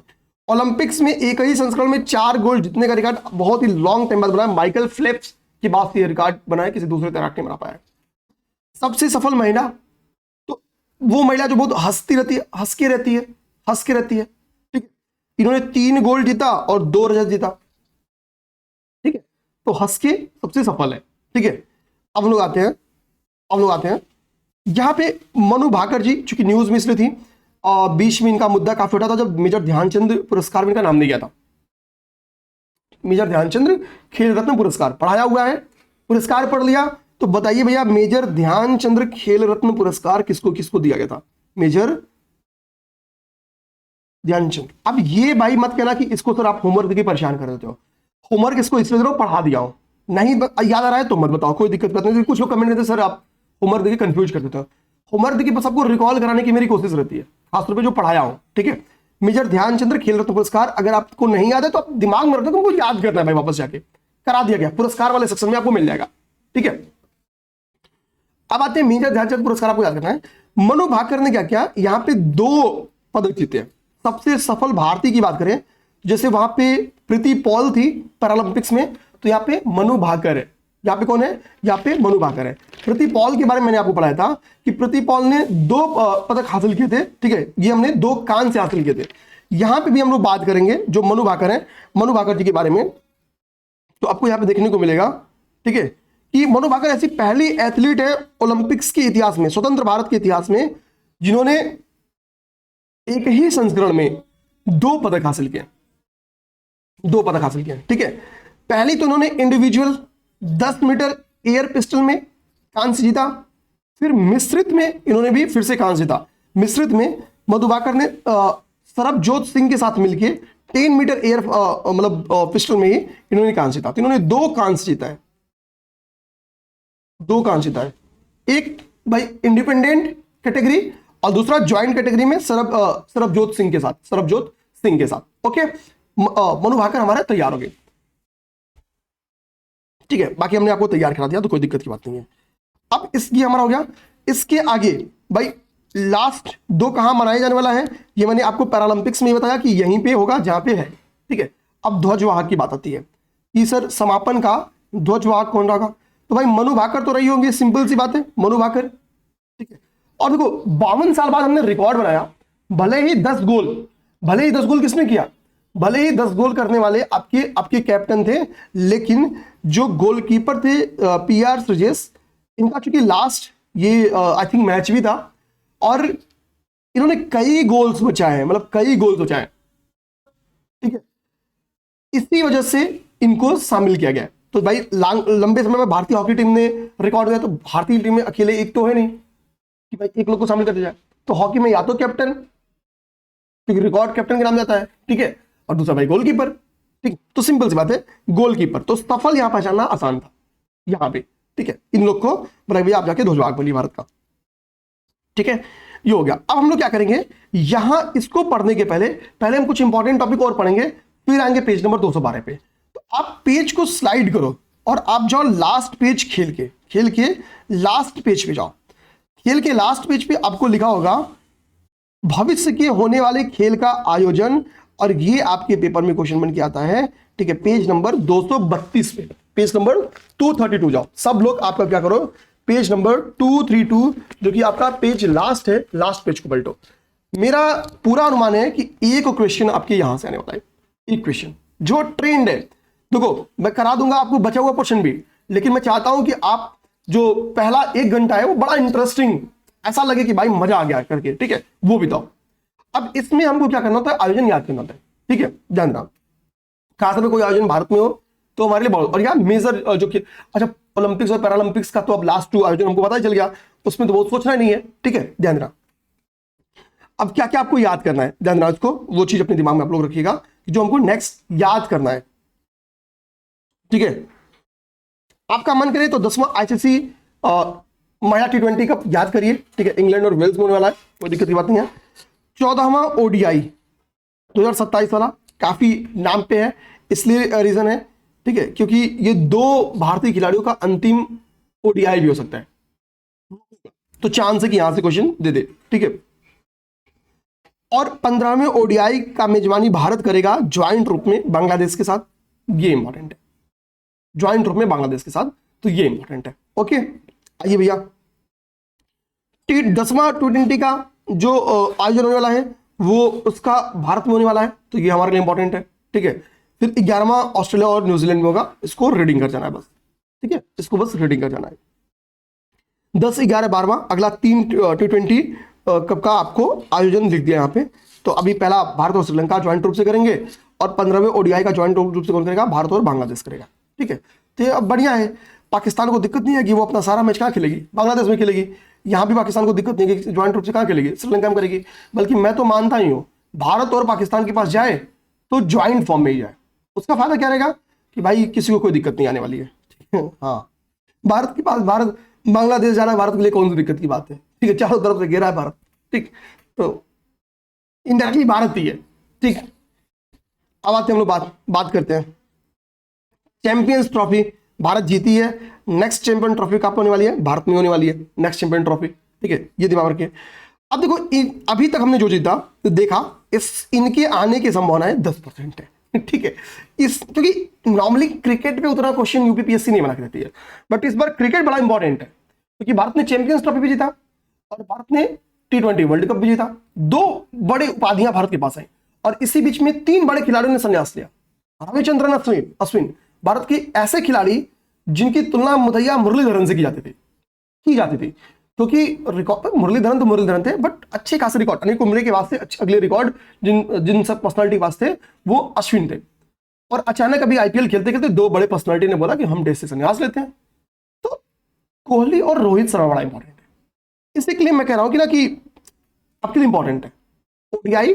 खासतौर पर मुझसे इसमें कोई पूछे सबसे इंपॉर्टेंट कौन सा है, तो मैं इसमें 15वां और ये 2 सबसे ज्यादा इंपॉर्टेंट मानूंगा। बाकी आप रीडिंग जरूर कर लेना, खेल प्रेमी आप लोग होते हो। फीफा भाई, भारत रहे ना रहे कोई दिक्कत नहीं है, फीफा आएगा ही आएगा। तो अगला फीफा विश्व कप 2034 वाला कहां होने वाला है, सऊदी अरब में। फीफा वर्ल्ड कप कहां पे, सऊदी अरब में, फीफा वर्ल्ड कप 2034। और फीफा फुटबॉल विश्व कप 2026 कहां पे, तो ये होने वाला कनाडा, मैक्सिको और अमेरिका ज्वाइंट रूप में करेंगे। ठीक है, 23वां फीफा फुटबॉल वर्ल्ड कप कहां होने वाला है, 23वां फीफा फुटबॉल वर्ल्ड कप आपका होने वाला है कहां, कनाडा, मैक्सिको और अमेरिका ज्वाइंट रूप से इसका आयोजन करने वाले हैं। फीफा विश्व कप 2034 का आयोजन कहां होने वाला है, सऊदी अरब। ये 2 वेरी इंपॉर्टेंट है। आयोजन में मैक्स चांस है 50% जो क्वेश्चन बन के आए वो यहां से आए, चांस है। बाकी 50% आपको बताता हूं कहां से आने का चांस है। जो राष्ट्रीय खेल होते हैं 50% वहां से, राष्ट्रीय खेल या राष्ट्रमंडल खेलों से आने के चांसेस होते हैं। तो नेक्स्ट जो राष्ट्रीय खेल है 2027 का, उसका आयोजन कहां होने वाला है, मेघालय में। राष्ट्रीय खेल 2027 का आयोजन कहां होने वाला है, मेघालय में। ये क्वेश्चन बन के आ सकता है। राष्ट्रमंडल खेल, ठीक है, राष्ट्रमंडल खेल तो यूके में होगा, बट ठीक है ग्लासगो है तो दिमाग में रखना, ग्लासगो। अब आपका मन करे तो आप एशियाई शीतकालीन याद करो। ठीक है, मेरे हिसाब से ये 2 इंपॉर्टेंट था। अब आते हम लोग अच्छा, हमने ओलंपिक्स की बात तो कर ही ली है, ओलंपिक्स की बात तो हमने ऑलरेडी कर ली है, ऑलरेडी कर ली ओलंपिक्स। ओलंपिक्स कोई दिक्कत हमारे लिए तो है नहीं, ठीक है। अब हमने ऊपर राष्ट्रीय खेल देखा, यहाँ पे एशियाई खेलों का क्रम लिखा हुआ है, एशियाई खेलों का, ठीक है। एशियाई खेलों के क्रम में बस दिमाग में रखना है कि पहला जो एशियाई खेल होने वाला है वो जापान में होने वाला है, आइची नगोया जापान। 21वां वाला 4 साल के बाद कतर में होने वाला है, और इसके 4 साल बाद सऊदी अरब में होने वाला है। देखो भैया, आप अगर 2030 तक भी अटेम्प्ट करोगे तो भी ये फैक्ट याद करना पड़ेगा, एक बार याद करो 2030 तक काम चलेगा आपका, ठीक है। अब उम्मीद करते हैं आपको ये फैक्ट 2030 तक तो नहीं याद करना पड़ेगा, ठीक है। ऐसे ही में बात खत्म, ठीक। हाँ भाई, बस ये आपको याद करना है, इतना याद करना है, ठीक है। अब चूंकि इसका भी आयोजन भारत में होने वाला है, बैडमिंटन चैंपियनशिप 2026, तो इसको याद कर जाओ, ये इतना याद करना है। अब फिर से आपको बता दूं, मेरे हिसाब से याद करना ये इंपॉर्टेंट है, ठीक है। राष्ट्रीय खेल इंपॉर्टेंट है, राष्ट्रमंडल खेल इंपॉर्टेंट है, क्रिकेट में 15वां 16वां इंपॉर्टेंट है, और फीफा। इसमें भी सबसे अच्छा मुझे क्रम लिखवाओगे तो फुटबॉल का ये 2, फिर ओलंपिक्स का जो 2 है वो, फिर राष्ट्रीय खेल, और उसके बाद से एशियाई खेल। मैं इस पर टिक मारूंगा कि यही पेपर में आएगा अगर आना होगा आगामी खेल आयोजन तो। अब देखो, कुछ खेल के महत्वपूर्ण पर्सनालिटी पेपर में आते हैं, ठीक है। खेल के कुछ महत्वपूर्ण पर्सनालिटी, मैं आपको उनका नाम याद कराना चाहूंगा। इसमें विभिन्न एरिया से जुड़े हुए लोग हैं, ठीक है। और पेज नंबर आपको जाना होगा 226, पेज नंबर 226, ठीक है। पेज नंबर 226, ठीक है। आप सब लोग ओपन कर लो पेज नंबर 226। देखिए 500 एमसीक्यूज जो हमने तैयार करा, इसी के लिए इंटरलिंक फॉर्म में तैयार करना है, ठीक है। आप समझ में आया कि गैप्स कहां पे आ जाते हैं इंटरलिंक में। बस फायदा ये रहता है ना कि आपके दिमाग में फैक्ट्स बैठते हैं, वरना इतने फैक्ट ना आप भूल भुलैया में चले जाओगे। चलिए भैया, रोनाल्डो का नाम आपने अंदर भी पढ़ा है, ठीक है। जो एथलीट्स का कमाई का वो इंडेक्स आया था, उसमें आपने देखा था कि पुर्तगाल के खिलाड़ी हैं क्रिस्टियानो रोनाल्डो, ठीक है। ये सर्वाधिक कमाई करने वाले खिलाड़ी हैं, उनका पूरा डाटा ही टॉप 5 खिलाड़ियों का वहां पर निकला था, ठीक है। तो ये फैक्ट्स आप लोगों ने अंदर पढ़ लिया होगा, ओके। नहीं पढ़ा होगा तो पढ़ लोगे। ये हमारे लिए लिख दो भैया, वेरी इंपॉर्टेंट, ये हमारे लिए वेरी इंपॉर्टेंट है। एक कैटेगरी में वेरी इंपॉर्टेंट का बनाऊंगा और एक कैटेगरी इंपॉर्टेंट का बनाऊंगा। वेरी इंपॉर्टेंट जिसकी छपने की संभावना पूरी जाती है, और इंपॉर्टेंट वो जो उसके बाद से वही इंपॉर्टेंट है, ठीक है। आइए इसके बाद से आप आ जाओ, ठीक है। ये देखो, कुछ पर्वतारोही बहुत इंपॉर्टेंट है, जैसे यहां भी देखो पर्वतारोही 3-4 पर्वतारोही के बारे में, उनमें से कुछ पर्वतारोही आप ऑलरेडी पढ़ चुके हो। जैसे यहां पे एक पर्वतारोही का नाम लिखा है, वो है केंटेन कुल। ये एक ब्रिटिश पर्वतारोही गाइड है, ये कोई शेरपा नहीं है, शेरपा बेसिकली नेपाल वाले होते हैं, ठीक है। तो ब्रिटिश पर्वतारोही गाइड है, एज इनकी 51, और 19वीं बार माउंट एवरेस्ट का फतह इन्होंने किया, नहीं 19 बार इन्होंने माउंट एवरेस्ट की चढ़ाई कर ली है। तो ये गैर शेरपा गाइड जिन्होंने इतनी बार माउंट एवरेस्ट की चढ़ाई की है, तो गैर शेरपा की बात आएगी तो नाम आएगा किसका, केंटेन कुल। अभी कैप्टन कुल का किसी ने क्या है, कॉपीराइट लिया है या क्या लिया है, ठीक है। आते हैं, तो आई थिंक ये उतनी इंपॉर्टेंट नहीं है, बट इसको मैं फिर भी इंपॉर्टेंट की कैटेगरी में रखूंगा, ठीक है। या इंपॉर्टेंट से भी थोड़ा इसको रीडिंग आपको करना रही है, ठीक है। रीडिंग कर लो भाई, ठीक है। कामी रीता शेरपा ऑलरेडी हमने पढ़ लिया इसके पहले, ठीक है। इसको पढ़ चुके हो आप लोग, सब लोग पढ़ चुके हो, ठीक है। मैंने मतलब इसके पहले जो 6 मंथली पढ़ा वहां भी इसको पढ़ाया था। माउंट एवरेस्ट की 31वीं बार फतह हासिल किया। यहां पे ये संख्या याद करना है, ये अपना रिकॉर्ड ब्रेक किए, 31वीं बार फतह। कामिगाता शेरपा 55 साल की उम्र में 31वीं बार, 30वीं बार। ये वेरी इंपॉर्टेंट है, ठीक है। ये वेरी इंपॉर्टेंट कैटेगरी है, ये वेरी इंपॉर्टेंट। ऑलरेडी हम लोग इसको पढ़ भी लिए हैं, तो कोई दिक्कत की बात नहीं, ठीक है। ये भैया युवा है, ये इंपॉर्टेंट है, बस वेरी इंपॉर्टेंट नहीं है। 7 शिखरों की चुनौती, 7 समिट चैलेंजेस चला था, उसमें विश्व के दूसरे और भारत के सर्वाधिक युवा पर्वतारोही जो बने थे वो विश्वनाथन कार्तिकेय पदकांति बने थे, ठीक है। अब पेपर में कार्तिकेय का पर्यायवाची आ सकता है आपसे, तो आप रेडी रहो कार्तिकेय का पर्यायवाची बताने के लिए या याद करने के लिए। आप पर्यायवाची में याद कर लेना, ठीक है। ये रीडिंग आप लोग कर लेना। विराट कोहली और रोहित शर्मा, ये 7 इंपॉर्टेंट, ये वेरी वेरी वेरी इंपॉर्टेंट कर लो, ऐसे लिख दो, वेरी टू द पावर या very important to the power 7, ठीक है। अब हम लोग विराट कोहली और रोहित शर्मा का तुलनात्मक अध्ययन करें। मुझे लगा रोहित शर्मा लगता है कि घटना चक्र भूल के क्या देना यार, ऐसा कैसे हो सकता है।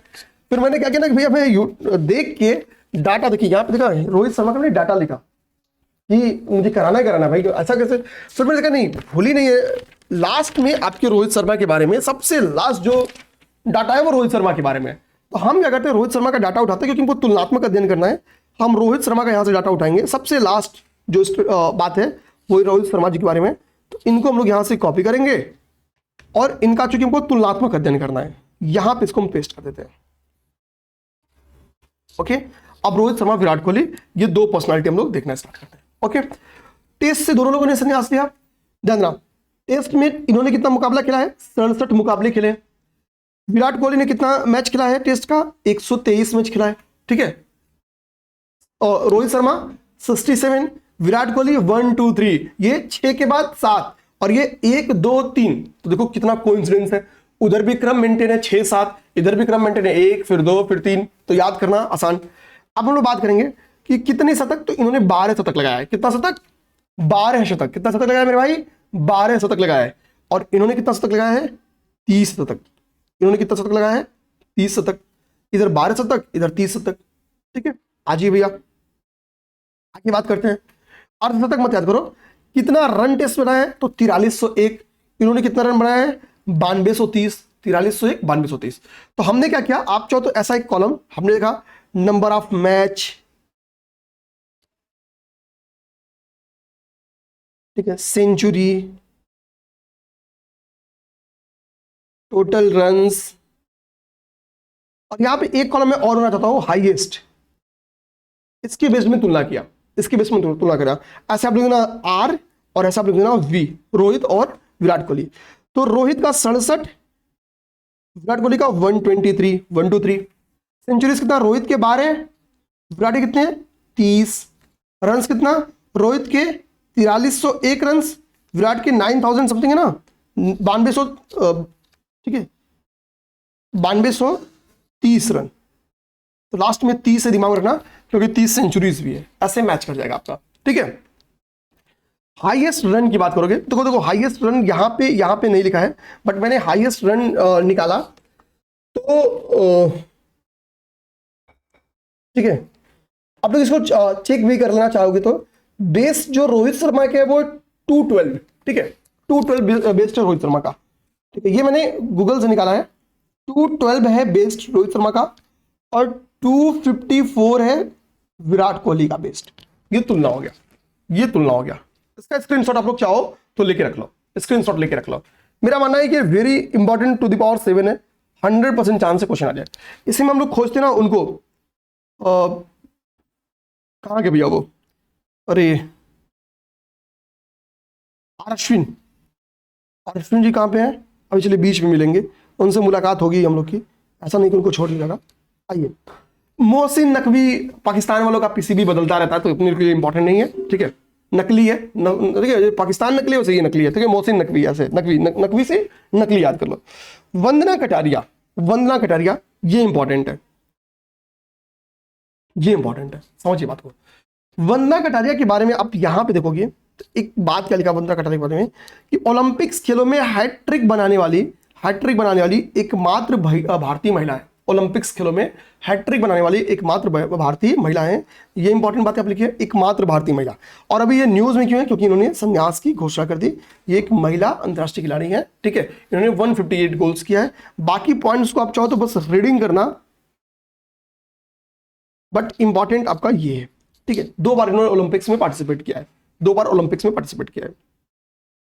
अब आइए भैया, अब कुछ खेल से रिलेटेड जो महत्वपूर्ण इंस्टीट्यूशंस हैं उनमें भारतीयों का चयन। ठीक है, जैसे मीराबाई चानू का भी क्या बताया है, भारतीय भारोत्तोलन महासंघ का क्या बनाया, एथलीट आयोग का अध्यक्ष। तो इसको दिमाग में रखो आप लोग कि भारत ये इनको कि ये भारतीय IWLF, ठीक है, भारतीय भारोत्तोलन महासंघ के ये क्या बनी है, एथलीट आयोग की अध्यक्ष बनाई गई है। एक इंपॉर्टेंट। ठीक है, सौरभ गांगुली भाई पुरुष क्रिकेट टीम के पुनः अध्यक्ष ने क्या, रीडिंग करना बहुत इंपॉर्टेंट नहीं है। ठीक है, छोड़िए ये पुनिया सबको, छोड़िए इन लोग को। ठीक है, ठीक है, अब आप आइए सीधा शरद कमल, ठीक है, अचंत जी के बारे में। इन्होंने भी संन्यास लिया है, तो ये भी हमारे लिए इंपॉर्टेंट हो सकता है। ठीक है, टेबल टेनिस खिलाड़ी हैं, इनको ध्यान देना, इनको खेल रत्न पुरस्कार भी दे दिया गया है। इनको 2022 में खेल रत्न पुरस्कार भी दिया गया था। ठीक है, यहां पे थे हम लोग एक्चुअली, तो बीच में ब्रेक मैंने लिया था। रीजन ये था कि आज ऑफलाइन टेस्ट है, संडे है ना, तो ऑफलाइन टेस्ट चला है और टीम ने हमारी ओएमआर मेरे पास छोड़ के चला गया था। तो भाई मुझे क्लास रोक के ओएमआर पहुंचाने जाना पड़ा, फिर ओएमआर पहुंचा के मैं आ रहा हूँ क्लास बनाने। ठीक है, हो जाती कभी कभी, खैर कोई नहीं। ठीक है, आप सब अच्छी तैयारी करते चलो, अंतिम दौर चल रहा है। धैर्य नहीं तोड़ना है, धैर्य नहीं खोना है, एकदम घबराना नहीं है, पेपर बढ़िया जाएगा। ठीक है ना, चलिए स्टार्ट करते हैं। यहां से हमने आपको बताया था कि शरद कमल जो अचंत जी हैं, इन्होंने अभी रिसेंट में टेबल टेनिस खिलाड़ी हैं, इन्होंने संन्यास लिया। इंपॉर्टेंट बात यह कि 2022 में इनको क्या दिया गया था, तो इनको सबसे बड़ा सम्मान, खेल का सबसे बड़ा सम्मान मेजर ध्यानचंद्र खेल रत्न पुरस्कार से सम्मानित किया गया था। तो इनको कब मिला था, ये इंपॉर्टेंट बन सकता है पेपर में। ठीक है, तो रेडी रहना आप लोग इस बात के लिए। अब इसके बाद से हम लोग देखेंगे, इनके बाद से पेज नंबर 227, हाँ ठीक है, इनके बाद हम लोग देखेंगे कि नेक्स्ट जो हमारे लिए इंपॉर्टेंट है उनको देखेंगे। तो हमारे लिए इसके से यहाँ पे इंपॉर्टेंट है, देखना क्रिस्टी कोवेंट्री, ये हमारे लिए इंपॉर्टेंट है। क्रिस्टी कोवेंट्री क्यों इंपॉर्टेंट है, ध्यान से देखिएगा। अभी इनको क्या बोला गया, अंतरराष्ट्रीय ओलंपिक समिति IOC का 10वां अध्यक्ष चुना गया। ठीक है, क्रिस्टी कोवेंट्री को अंतरराष्ट्रीय ओलंपिक समिति का 10वां अध्यक्ष चुना गया। आप बोलोगे सर कि इनको चुना गया तो हमारे लिए क्यों इंपॉर्टेंट है, हमारे लिए इंपॉर्टेंट ये है क्योंकि देखो ये क्या कह रहा है, कह रहा है IOC के इतिहास में, IOC की हिस्ट्री में पहली महिला तथा पहली अफ्रीका अध्यक्ष है। तो 2 रिकॉर्ड उन्होंने ब्रेक किया है, एक तो पहली महिला अध्यक्ष है देखना, और दूसरे क्या है, पहली अफ्रीकन, पहली बार कोई अफ्रीकन क्या हुआ है कि अध्यक्ष बना है। ठीक है, तो क्रिस्टी कोवेंट्री वेरी इंपॉर्टेंट है, जिम्बाब्वे की रहने वाली है, ये खुद भी एक खिलाड़ी है, तैराक है, प्रो तैराक है। ठीक है, ये इंपॉर्टेंट है हमारे लिए। अच्छा, इसके बाद से जो हमारे लिए अगला इंपॉर्टेंट है वो रविचंद्रन अश्विन। रविचंद्रन अश्विन को भी आप वेरी इंपॉर्टेंट की कैटेगरी में शामिल करिए। ठीक है, शौक थे काफी, I think border Gavaskar trophy के समय उन्होंने संन्यास की घोषणा की थी। देखते हैं, टोटल इन्होंने 537, भाई गेंदबाज है तो 537 इन्होंने विकेट लिया है। ठीक है, कितना, 537 विकेट लिया है। ठीक है, तो ये भारत के कह सकते हैं कि सबसे अधिक विकेट लेने वाले गेंदबाज हैं। तो आंसर का टेस्ट क्रिकेट का नहीं, इनसे लगभग 619 किसने लिया था, अनिल कुंबले जी ने, एक अनिल कुंबले जी ने। ठीक है, अनिल कुंबले जी ने, तो सेकेंड है विकेट लेने के मामले में। अच्छा, इसके बाद हमको इनके बारे में क्या इंपॉर्टेंट जो और चीज ध्यान देना है वो ध्यान देना है कि देखो मुथैया मुरलीधरन के साथ चलना 11 बार इन्होंने इस श्रृंखला में सर्वश्रेष्ठ खिलाड़ी का अवार्ड जीता टेस्ट में। देखिए यहाँ पे श्रृंखला का सर्वश्रेष्ठ खिलाड़ी 11 बार बने, किसी भी टेस्ट श्रृंखला का सर्वश्रेष्ठ खिलाड़ी 11 टाइम्स बने हैं। तो 11 टाइम्स ये श्रृंखला का सर्वश्रेष्ठ खिलाड़ी बने हैं, 11 टाइम्स, 11 टाइम्स ये क्या हुआ है, ये टेस्ट श्रृंखला का सर्वश्रेष्ठ खिलाड़ी बने हैं। और इतना ही क्या है, मुथैया मुरलीधरन भी बने हुए हैं, बट मुथैया मुरलीधरन की उपलब्धियां थोड़ी इनसे ज्यादा है, थोड़ी क्या ज्यादा है। ठीक है, इन्होंने 37 टाइम, 37 बार 5+ विकेट लिया है। विकेट की स्पेलिंग से ना 5+ विकेट कितना लिया है, 37 टाइम। और यहीं से मुथैया मुरलीधरन इनसे आगे निकल जाते हैं, उन्होंने 67 टाइम ये उपलब्धि हासिल की। कितनी बार, 67 बार ये उपलब्धि हासिल की है। ओके, तो ये हो गया एक गेंदबाज के तौर पे इनकी तुलना, एक गेंदबाज के तौर पे इनकी तुलना हो गई। 2011 में इन्होंने डेब्यू किया था। ठीक है, ये हो गया। अब हमारे लिए अगली इंपॉर्टेंट क्या है, काम्या कार्तिकेयन। काम्या कार्तिकेयन के बारे में हमने पहले भी पढ़ चुके हैं कि 7 महाद्वीपों की सभी ऊंची चोटियां इन्होंने क्या हुआ, मतलब फतेह हासिल की है, चढ़ दी है ये, तो सर्वाधिक युवा महिला बन गई है। अच्छा देखिए, लास्ट टाइम क्वेश्चन भी आया था इनके ऊपर नहीं, महाद्वीपों की उच्च चोटियों के ऊपर, यूपीपीसीएस में हमको इंपॉर्टेंट लगा कि सारे महाद्वीप, उत्तर अमेरिका, दक्षिण अमेरिका, एशिया, यूरोप, ऑस्ट्रेलिया, सबकी ऊंची चोटी, एक तो उनमें उनकी सबसे प्रमुख चोटी, दूसरी मतलब पर्वत श्रृंखला, दूसरी उस पर्वत श्रृंखला की सबसे ऊंची चोटी का हमको नाम याद करना होगा। ठीक है, तो एक तो सभी महाद्वीपों की जो सबसे प्रमुख पर्वत श्रृंखला है, रॉकी कहां पे है, इंडीज कहां पे है, श्रृंखला, ठीक है, सब सब एक एक रेंज तैयार करना है। ठीक है, ये हमने कराया भी है, और इनकी टॉप चोटियां हमको तैयार रहना चाहिए। ठीक है ना, याद रखना। अच्छा, राफेल नडाल ने अभी क्या किया, संन्यास ले लिया। ये मतलब अब कभी भी ग्रैंड स्लैम पढ़ते तो इनका नाम सबसे ऊपर आता था। ठीक है, अब ये कह रहे हैं कि 22 ग्रैंड स्लैम प्रतियोगिताओं में कोई इन्होंने जीता है। 22 ग्रैंड स्लैम भाई, 22। अपनी क्लास कहां से स्टार्ट हुआ था, ग्रैंड स्लैम से ना। सोचो 22 ग्रैंड स्लैम इन्होंने जीता है, और इसमें भी 14 बार 14 टाइम तो इन्होंने फ्रेंच ओपन जीता, 14 टाइम। तो फ्रेंच ओपन की तो बादशाह ही है। उन्होंने संन्यास ले लिया। ठीक है, राफेल नडाल ने संन्यास ले लिया। ठीक है, राफेल नडाल के बाद से हमारे लिए इंपॉर्टेंट है। ठीक है, तैयब इकराम, ये केवल इंपॉर्टेंट है। ठीक है, अंतर्राष्ट्रीय हॉकी महासंघ के अध्यक्ष चुने गए, अंतर्राष्ट्रीय हॉकी महासंघ के FIH के ये अध्यक्ष चुने गए। फिर हमारे इंपॉर्टेंट है सिद्धार्थ अग्रवाल। सिद्धार्थ अग्रवाल 22 दिसंबर वाले पेपर में बहुत इंपॉर्टेंट है। इंग्लिश चैनल, आप गूगल करके ढूंढना इंग्लिश चैनल कहां पे है। ठीक है, इंग्लिश चैनल को तैर कर पार करने वाले सर्वाधिक उम्रदराज, ठीक है, बुढ़ऊ व्यक्ति हैं। सिद्धार्थ अग्रवाल सबसे बुढ़ऊ व्यक्ति जिन्होंने इंग्लिश चैनल तैर के पार कर लिया है। ठीक है, ध्यान देना। अगला जो हमारे लिए इंपॉर्टेंट है, ठीक है,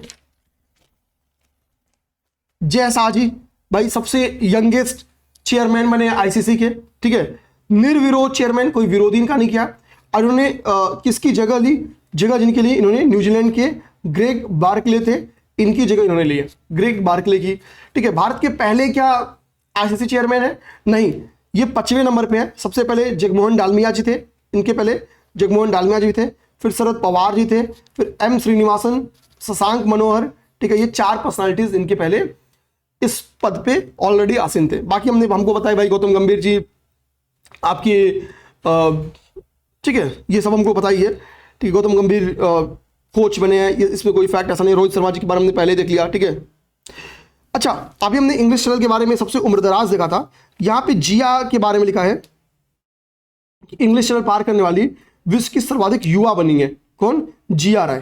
ठीक, उम्रदराज सिद्धार्थ बने हैं। तो तुलनात्मक तौर पे पेपर में क्वेश्चन ये भी आ सकता है। ठीक है, दिमाग रखना, तुलनात्मक तौर पे। ठीक है, ठीक, मैंने श्रीजेश जी के बारे में ऑलरेडी आपको बताया था कि P श्रीजेश जी ने अभी जब रिसेंट में मैंने आपको ओलंपिक्स पढ़ाया था कि उसके बाद से कि जो फाइनल ध्वजवाहक थे उसमें भी शामिल थे श्रीजेश जी, और इन्होंने संन्यास की घोषणा कर दी। ठीक है, गोलकीपर थे भारत के। तो ये इतना वेरी इंपॉर्टेंट फैक्ट है, मतलब इसके बारे में तो देख के जाना ही है। इसके बाद से भी कुछ बीच बीच में विभिन्न खेलों के फैक्ट्स हैं। ठीक है, जैसे शतरंज वाला जो फैक्ट डी कुकेश वाला है, मतलब one of the best fact आपको तैयार करना चाहिए। अब हम आने वाले 20 मिनट में अपनी जो खेल की क्लास को समाप्त करेंगे। 20 मिनट में इंपॉर्टेंट एरियाज पे आपकी काम करा देते हैं। ठीक है, 20 मिनट में सभी इंपॉर्टेंट एरियाज पे आपका काम करा देते हैं।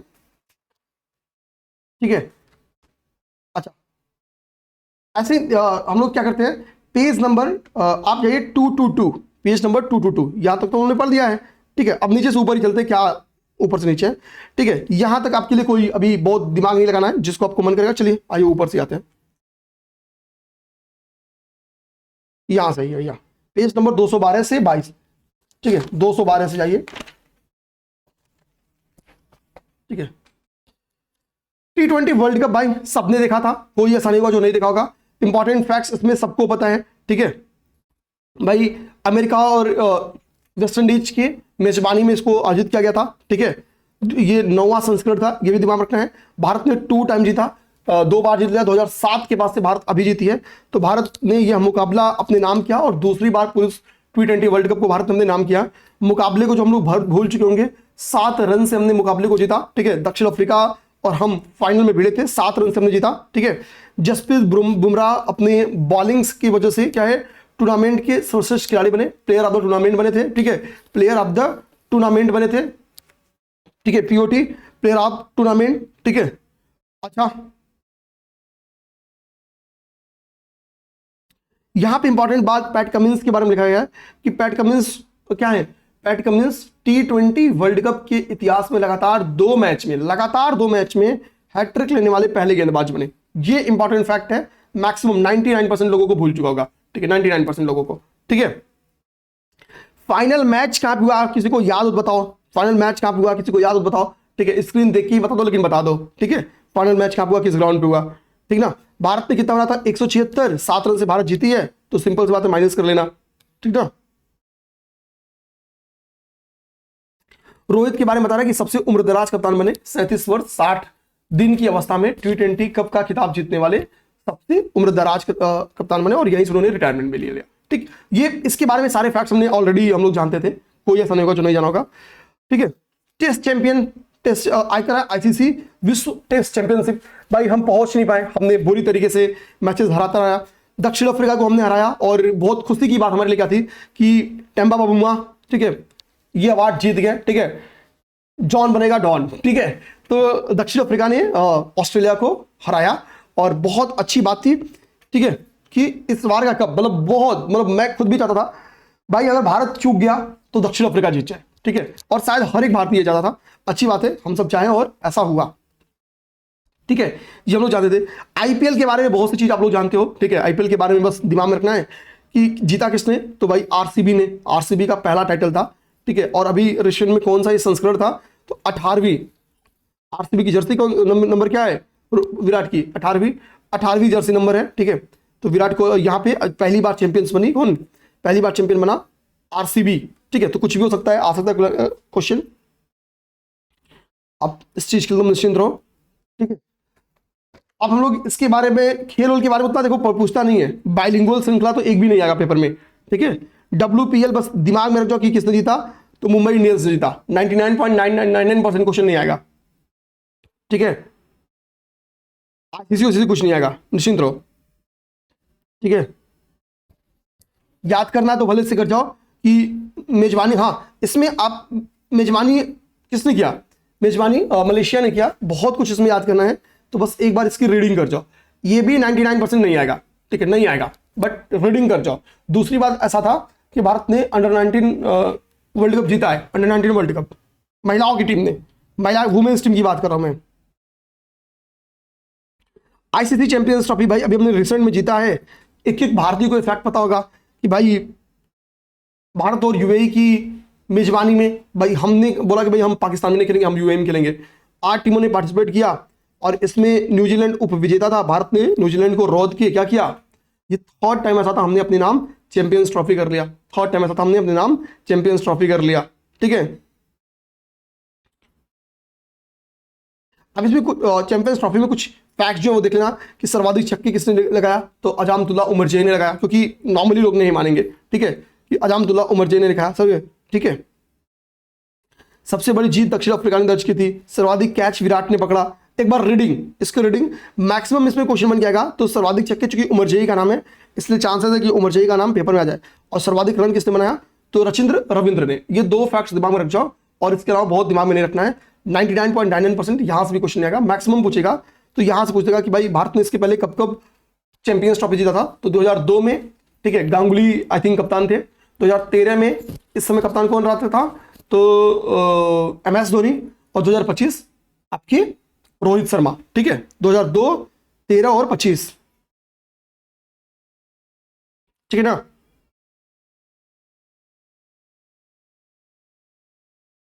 ठीक, विराट कोहली के बारे में यहां पे एक फैक्ट है कि विराट कोहली ने एक दिवसीय अंतरराष्ट्रीय क्रिकेट में, लिख रहा है कि विराट कोहली ने एक दिवसीय अंतरराष्ट्रीय क्रिकेट में यानी वनडे क्रिकेट में 14,000 रन बनाने का एक नया कीर्तिमान हासिल किया था। ठीक है, 287 पारियों में। चूंकि अभी इन्होंने संन्यास भी लिया है तो चांस है कि क्वेश्चन बन जाए। ठीक है, सचिन ने 350 पारियां ली थी, और विराट कोहली ने 287, केवल 287 पारियों में ये कारनामा कर लिया। ठीक ना। अब देखो, इंग्लैंड का भारत दौरा नहीं आएगा आपको, आप लोग मत याद करो। आईसीसी पुरस्कार, आईसीसी पुरस्कार में मैक्सिमम याद करना है, मैक्सिमम याद करना है। ठीक है, तो सर्वश्रेष्ठ खिलाड़ी, टेस्ट खिलाड़ी में आप देखोगे जसप्रीत बुमराह 2 जगह पे नाम है, जसप्रीत बुमराह। ठीक है, जसप्रीत बुमराह का नाम 2 जगह पे, तो आप रीडिंग बस कर जाओ कि सर गारफील्ड सोवर्स पुरस्कार हो, ठीक है, या सर्वश्रेष्ठ पुरुष टेस्ट खिलाड़ी का पुरस्कार हो, कौन पाया है, तो जसप्रीत बुमराह, जसप्रीत बुमराह। और पिछले लंबे समय से अफगानिस्तान, खासतौर पे अजमतुल्ला उमरजेई, खासतौर पे उमरजेई बहुत अच्छा ओडीआई में खेल रहा है। ठीक है, तो उमरजेई सर्वश्रेष्ठ टेस्ट खिलाड़ी, सॉरी ओडीआई खिलाड़ी बने हैं। उमरजेई सर्वश्रेष्ठ ओडीआई खिलाड़ी बने हैं। ठीक है, सर्वश्रेष्ठ ओडीआई खिलाड़ी कौन बने हैं, तो उमरजेई बने हैं ओडीआई खिलाड़ी। टेस्ट खिलाड़ी कौन बने हैं, जसप्रीत बुमराह। टेस्ट खिलाड़ी कौन बने हैं, जसप्रीत बुमराह। T20 के पूछेगा तो कौन, अर्शदीप सिंह। Test cricket Arshdeep Singh. ठीक है, टेस्ट क्रिकेट कौन बना है, अर्शदीप सिंह। तो ये फैक्ट्स आप बस दिमाग में अपने रख सकते हैं। ठीक है, ये सब फैक्ट बहुत इजीली तैयार होते हैं। ठीक है, उसमें कोई बहुत दिक्कत की बात नहीं है। ठीक है, हम लोग को अब जो देखना होगा, जो अगला हमारे लिए इंपॉर्टेंट है, वो आप सीधा हॉकी पे पहुंचो, page number 226 216, page number 216। Hockey हमारे लिए इंपॉर्टेंट होता है। हॉकी का एक दो खेल हमारे लिए इंपॉर्टेंट होता है, पेपर में बन के आ सकता है, क्योंकि हमारा राष्ट्रीय खेल तो हॉकी ही है। ठीक है ना, हॉकी ही है। आइए आइए देखते हैं। देखिए, हॉकी में आपको क्या देखना है, तो हॉकी में जो आपको देखना है वो ये देखना है कि पुरुष जूनियर एशिया कप का आयोजन कहाँ हुआ और विजेता कौन हुआ। ठीक है, ये बहुत इंपॉर्टेंट है। और महिला जूनियर का आयोजन कहाँ हुआ और विजेता कौन है। हमने अपने दोनों दुश्मनों को हराया, क्योंकि ठीक है, महिला, पुरुषों ने पाकिस्तान को हराया, महिलाओं ने चाइना को हराया। पुरुषों ने किसको हराया, पाकिस्तान को हराया, महिलाओं ने किसको हराया, चाइना को हराया। दोनों का आयोजन सेम जगह पे हुआ है, कहां पे, मस्कट, ओमान। दोनों का आयोजन कहां पे हुआ है, सेम जगह पे हुआ है, कहां पे, मस्कट, ओमान में। ठीक है, तो मस्कट, ओमान में ही पुरुष जूनियर और मस्कट, ओमान में ही महिला जूनियर एशिया कप का आयोजन हुआ। दोनों का विजेता कौन रहा, भारत रहा। दोनों का विजेता कौन रहा, भारत रहा। भारत पुरुष टीम ने 5वीं बार यह खिताब हासिल किया है। ठीक है, एक पुरुष टीम ने पाकिस्तान को हराया है और महिला टीम ने किसको, चाइना को। ठीक है, आज हम देखो, हीरो पुरुष एशियाई ट्रॉफी भी भारत ने जीती है। बस ये इतना याद करना और कुछ नहीं याद करना है। ठीक है, बस इतना कि हॉकी का हीरो पुरुष एशियाई चैंपियन ट्रॉफी, ठीक है, किसने जीती है, तो भारत ने जीती है। बस इतना याद करना और कुछ नहीं याद करना है। ठीक है, बाकी फुटबॉल में आपका जितना भी अभी है वो सब छोड़ते चलो। ठीक है,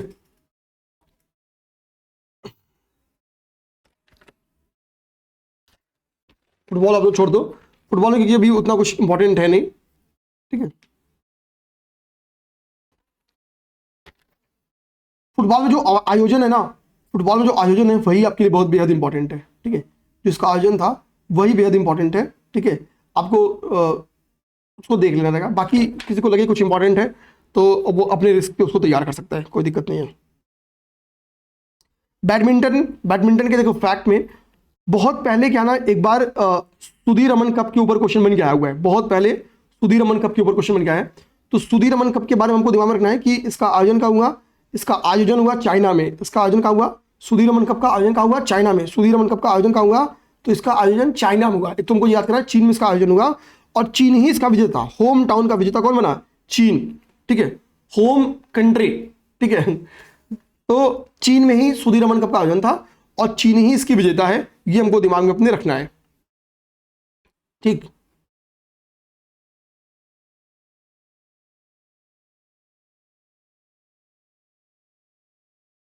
बहुत किसी का मन करे तो ये मैं बोलूंगा नहीं याद करने के लिए, बट बहुत मन करे तो king cup international badminton open आप देख सकते हो, क्योंकि कांस लक्ष्मण सेन ने जीता है, लक्ष्य सेन ने जीता है और एक भारतीय है। इसको बस चाहो तो रीड कर लो, जैसे मैंने बोल दिया ना, सुन लिया, आपका काम हो गया। ये कहीं ना कहीं फिट हो गया होगा, नहीं आएगा लेकिन चांसेस है, आ भी सकता है, कहीं की कुछ भी हो सकता है। ठीक है, कुछ भी हो सकता है, मतलब कभी कोई भारतीय उपलब्धियों में शामिल है तो आने की संभावना होती है। आईपीएल का मेगा ऑप्शन, 2 फैक्ट्स में बेहद इंपॉर्टेंट है। एक फैक्ट भाई, वैभव सूर्यवंशी आईपीएल की हिस्ट्री के सबसे यंगेस्ट शतक बनाने वाले भी बने, सबसे यंगेस्ट सेकंड सबसे तेज शतक बनाने वाले खिलाड़ी बने वैभव सूर्यवंशी। ठीक है, 13 साल इनकी उम्र है, आईपीएल ऑक्शन में खरीदे गए। ठीक है, 1.1 करोड़ रुपए में। 13 साल में के रुपए में भाई हम लोग को 11 रुपए नहीं मिलते थे घर से, और भाई साहब के पास में समझे ना कितना रुपया है, समझ रहा। ठीक है, 110 लाख रुपए, 110 रुपए पॉकेट में होते थे। ठीक है, पैसे ही पैसे होंगे। ठीक है, अब आइए यहाँ पे ऋषभ पंत भाई सबसे महंगा बिके। ठीक है, और जैसे यहां से वो बाहर निकले, अभी वो काफी मजाक भी बन रहा है, उसके वजह से शतक पे शतक मार रहे हैं। ठीक है भाई, यहां पे अंतिम मैच में शतक मारा जब बाहर हो चुकी थी लखनऊ। ठीक है, और विदेशियों में सबसे महंगा जोस बटलर बिके। ठीक है, विदेशियों में सबसे महंगा जोस बटलर बिके थे। ठीक है, अब आपके लिए अगला हम लोग सीधा जाते हैं शतरंज में। ठीक है, शतरंज में आइए 220 में, शतरंज पेज नंबर 220। शतरंज में जो आपके लिए इंपॉर्टेंट है वो हम लोग देखते हैं भाई। आपके लिए सीधा 2 नंबर 21 पेज पे इंपॉर्टेंट है, 220 पे कुछ नहीं इंपॉर्टेंट नहीं है, 221 पे ये इंपॉर्टेंट है। FIDE विश्व चैंपियनशिप, ये 110% पेपर में आने वाला क्वेश्चन है। आए ना आए, आए ना आए, ये वेरी इंपॉर्टेंट फैक्ट है। ये गुकेश डी भाई के सम्मान में इसको हमको याद करना चाहिए। ठीक है, आए ना आए, आएगा, ठीक है, नहीं भी आए तो भी हमको सम्मान से तैयार करना चाहिए भाई। FIDE विश्व चैंपियनशिप का आयोजन कहाँ हुआ, ये तो याद करो, क्योंकि सबको डी गुकेश का नाम याद है। आयोजन कहाँ हुआ, किसी को नहीं याद है। कहाँ हुआ आयोजन, सिंगापुर में। कहाँ, सिंगापुर में। विजेता कौन बना, डी गुकेश। विजेता कौन बना, डी गुकेश। हराए किसको, तो डिंग लिरेन को। ये तो देखो सबको याद है, तो ये तो सब सही कर देंगे। लेकिन आयोजन कहाँ हुआ, सिंगापुर में। आयोजन सिंगापुर। किसको हराए, अर्थात उपविजेता कौन है, डिंग लिरेन। डिंग लिरेन, डिंग लिरेन को ऐसे याद करो 2-3 बार बोल के, ठीक है। डी गुकेश 18वें विश्व चैंपियनशिप बने, ठीक, किसको हरा के, डिंग लिरेन को हरा के 18वें विश्व चैंपियन बने। और भारत के यंगेस्ट चैंपियन बने, ठीक है, 18 वर्षीय डी गुकेश, ठीक है। इतिहास के सर्वाधिक, मतलब भारत के नहीं कह रहा, इतिहास के सर्वाधिक युवा विश्व चैंपियनशिप बन गए, ठीक है। यंगेस्ट, ठीक है, डी गुकेश के सबसे यंगेस्ट क्या हो गया, विश्व शतरंज चैंपियन बन गए। उसके बाद मोदी जी आते तो इनसे मिलते भी है भाई, सब लोग मिले इनसे, ठीक है। अच्छा, ये रिकॉर्ड किसके पास था पहले, ये रिकॉर्ड बहुत पहले बनाया था एक रूसी खिलाड़ी जिसका नाम है गैरी कैस्पेरोव। तो गैरी कैस्पेरोव का, ठीक है, गैरी का अवार्ड गया, आ गया गुकेश के पास, ठीक है, डी गुकेश के पास, ठीक ना। ये याद रखना, इंपॉर्टेंट बात है, याद रखना सब लोग, इसको याद रखना, ठीक है। अच्छा, क्या भारत के पहले ये जीतने वाले खिलाड़ी हैं, ठीक है, मतलब FIDE विश्व चैंपियनशिप जीतने वाले क्या भारत के पहले, तो आंसर अगर नहीं, ठीक है, ध्यान देना। भारत के दूसरे खिलाड़ी हैं जिन्होंने FIDE विश्व चैंपियनशिप जीता है। इसके पहले भाई विश्वनाथन आनंद जी ने 5 टाइम ये अवार्ड जीता हुआ है। कितनी बार, 5 टाइम, 1-2 बार नहीं, 5 टाइम ये अवार्ड जीता हुआ है। इसके बाद से हमारे लिए नेक्स्ट इंपॉर्टेंट है चैंपियंस शतरंज में ही, वो लास्ट है 45वां शतरंज ओलंपियाड। भाई इसमें पुरुष महिला दोनों में भारतीयों ने झंडा लहरा दिया है, ठीक है। मोदी जी इनसे भी मिले थे, इन लोगों से भी मिले थे। 45वां शतरंज ओलंपियाड पुरुष और महिला दोनों किसने जीता, भारत ने जीता। कहां पे आयोजन किया गया था, तो बुडापेस्ट हंगरी में। आयोजन कहां हुआ, आयोजन हुआ बुडापेस्ट हंगरी में। आयोजन बुडापेस्ट हंगरी। FIDE विश्व चैंपियनशिप का आयोजन कहां हुआ, सिंगापुर में, ठीक है। तुलना करके याद करो, दोनों किसने जीता, भारत ने, ठीक है, भारत ने जीता।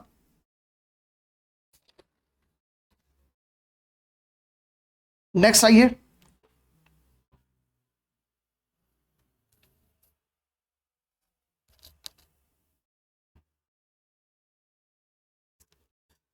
Diamond league. भाई आजकल नीरज चोपड़ा जहां रहे आपके लिए इंपॉर्टेंट है, ठीक है। डायमंड लीग के विजेता कौन है, नीरज चोपड़ा, ठीक है, नीरज चोपड़ा है डायमंड लीग के विजेता, ये दिमाग में रखिए आप लोग। 88.16 इन्होंने फेंका था, ठीक है। अब देखो एशियाई खेल हमारे लिए इंपॉर्टेंट होते हैं। करा कि 26वीं एशियाई एथलेटिक्स चैंपियनशिप का आयोजन हुआ दक्षिण कोरिया में। 26वीं एशियाई एथलेटिक्स चैंपियनशिप का आयोजन दक्षिण कोरिया में हुआ। भारत इसमें दूसरा अंक तालिका में दूसरे रैंक पे था। भारत ने इसमें टोटल कितने पदक जीते, 8 गोल्ड जीते थे, दूसरे रैंक पे है, 8 गोल्ड जीते थे, ठीक है। पहले पे कौन है, चाइना, पहले पे चाइना है, ठीक है। अब हमारे लिए सबसे इंपॉर्टेंट जो है वो है भाला फेंक में डायमंड लीग। देखो मेरा मानना है एथलेटिक्स में जो आने वाला है, या तो डायमंड लीग पूछ देगा, क्योंकि डायमंड लीग के विजेता कौन बने हैं, डायमंड लीग के विजेता बने हैं आपके नीरज चोपड़ा। लेकिन अब नीरज चोपड़ा जी का दुर्भाग्य देखो, ठीक है, पहली बार उन्होंने आपके यहाँ पे डायमंड लीग जो पेरिस में हुआ था 20 जून को, उसके विजेता कौन है, नीरज चोपड़ा। लेकिन जो दोहा वाला डायमंड लीग था उसमें नीरज चोपड़ा विजेता नहीं, उपविजेता रह गए। जबकि नीरज ने अपना रिकॉर्ड यहीं पे दिया, यही पेपर में चांस है दोहा वाला क्वेश्चन बन गया है, ठीक है। दोहा वाला क्वेश्चन क्यों बन गया है, क्योंकि दोहा में अपना रिकॉर्ड दिया। पहली बार नीरज चोपड़ा क्या हुए भाई, 90 मीटर के पार भाला फेंके हैं, पहली बार 90 मीटर के पार भाला फेंके कौन, नीरज चोपड़ा, पहली बार, फर्स्ट टाइम। बट दुर्भाग्य देखिए कि हमारे हाथ नहीं लगा, क्या, कप, हमारे हाथ नहीं लगा कप, ठीक है। तो हमारे लिए बहुत इंपॉर्टेंट है, हमारे लिए बेहद इंपॉर्टेंट है ये, ठीक है ना, बेहद इंपॉर्टेंट फैक्ट है, इसको दिमाग में रखिएगा।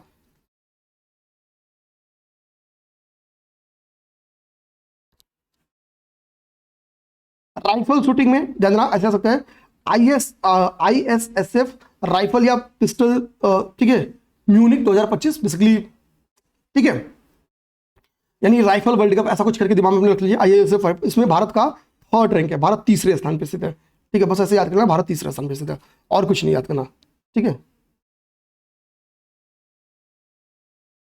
और IISF विश्व कप विश्व कप जो हुआ था उसमें भी भारत किस रैंक पे स्थित है, उसमें भी भारत थर्ड रैंक पे स्थित है। तो अगर आपसे पेपर में क्वेश्चन है, ठीक है, कुछ भी IISF विश्व कप राइफल या पिस्टल म्यूनिक 2025, म्यूनिक में हुआ था, जर्मनी के म्यूनिक में, तो उसमें भारत का तीसरा रैंक है 2 गोल्ड के साथ, ठीक है। और अगर आपसे पूछता है, ठीक है, अगर आपसे पूछता है IISF विश्व राइफल पिस्टल या शॉटगन लीमा पेरू में इसका आयोजन किया गया, भारत उसमें भी थर्ड रैंक था, और गोल्ड कितने थे, 2 गोल्ड कितने थे, 2, यहां भी गोल्ड कितने थे, 2, रैंक कितना था, 3, रैंक कितना था, 3, तो फैक्ट सेम है, बस इतना दिमाग रखना है आपको, ठीक है। अच्छा, रैंक 1 पे भी देखो चीन का 4 था, चीन का रैंक 1 पे है, ठीक है, और दूसरे पे नॉर्वे था, ठीक है। तो चीन के भी फैक्ट सेम है और रैंक भी सेम है, बस नॉर्वे की जगह सेकंड रैंक पे आपका कौन आ गया है, आपका लीमा बारे में कौन आ गया है, यूएस से आ गया नॉर्वे की जगह पे, बस यही फैक्ट है चेंज। बाकी हमको भारत से मतलब है तो कोई दिक्कत की बात है नहीं, हमको तो भारत से मतलब है।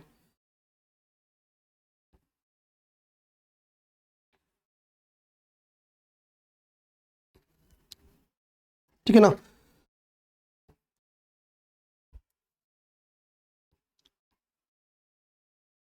दोस्तों 22 नंबर पेज पे ऐसे, अच्छा हाँ ये करा दिया आपको, इसके बाद से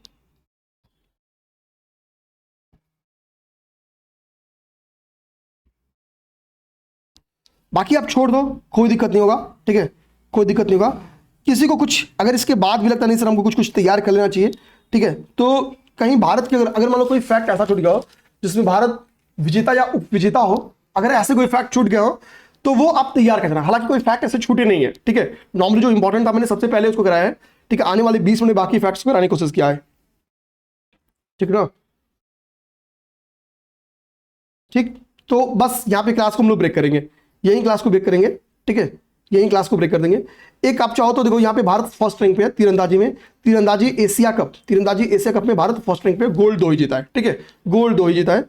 तो ऐसा हम लोग तैयार कर सकते हैं। कहीं एक आध ऐसा फैक्ट अगर छूटा होगा, भारत विजेता उपविजेता या रैंक 1 कहीं पे हो 2 पे हो, तो हमको छूटा नहीं है, मैं 100% करा दिया हूं, ठीक है। तो लास्ट के अराउंड मान के चलो कि हमने 25 मिनट में पूरा करा है, और शुरू का जो 50 मिनट वो सबसे इंपॉर्टेंट है, बाद वाले में केवल शतरंज वाला जो मैंने आपको कराया ना वही इंपॉर्टेंट है बाद वाले में, बाकी इतना केवल कर जाओ आपका काम खत्म।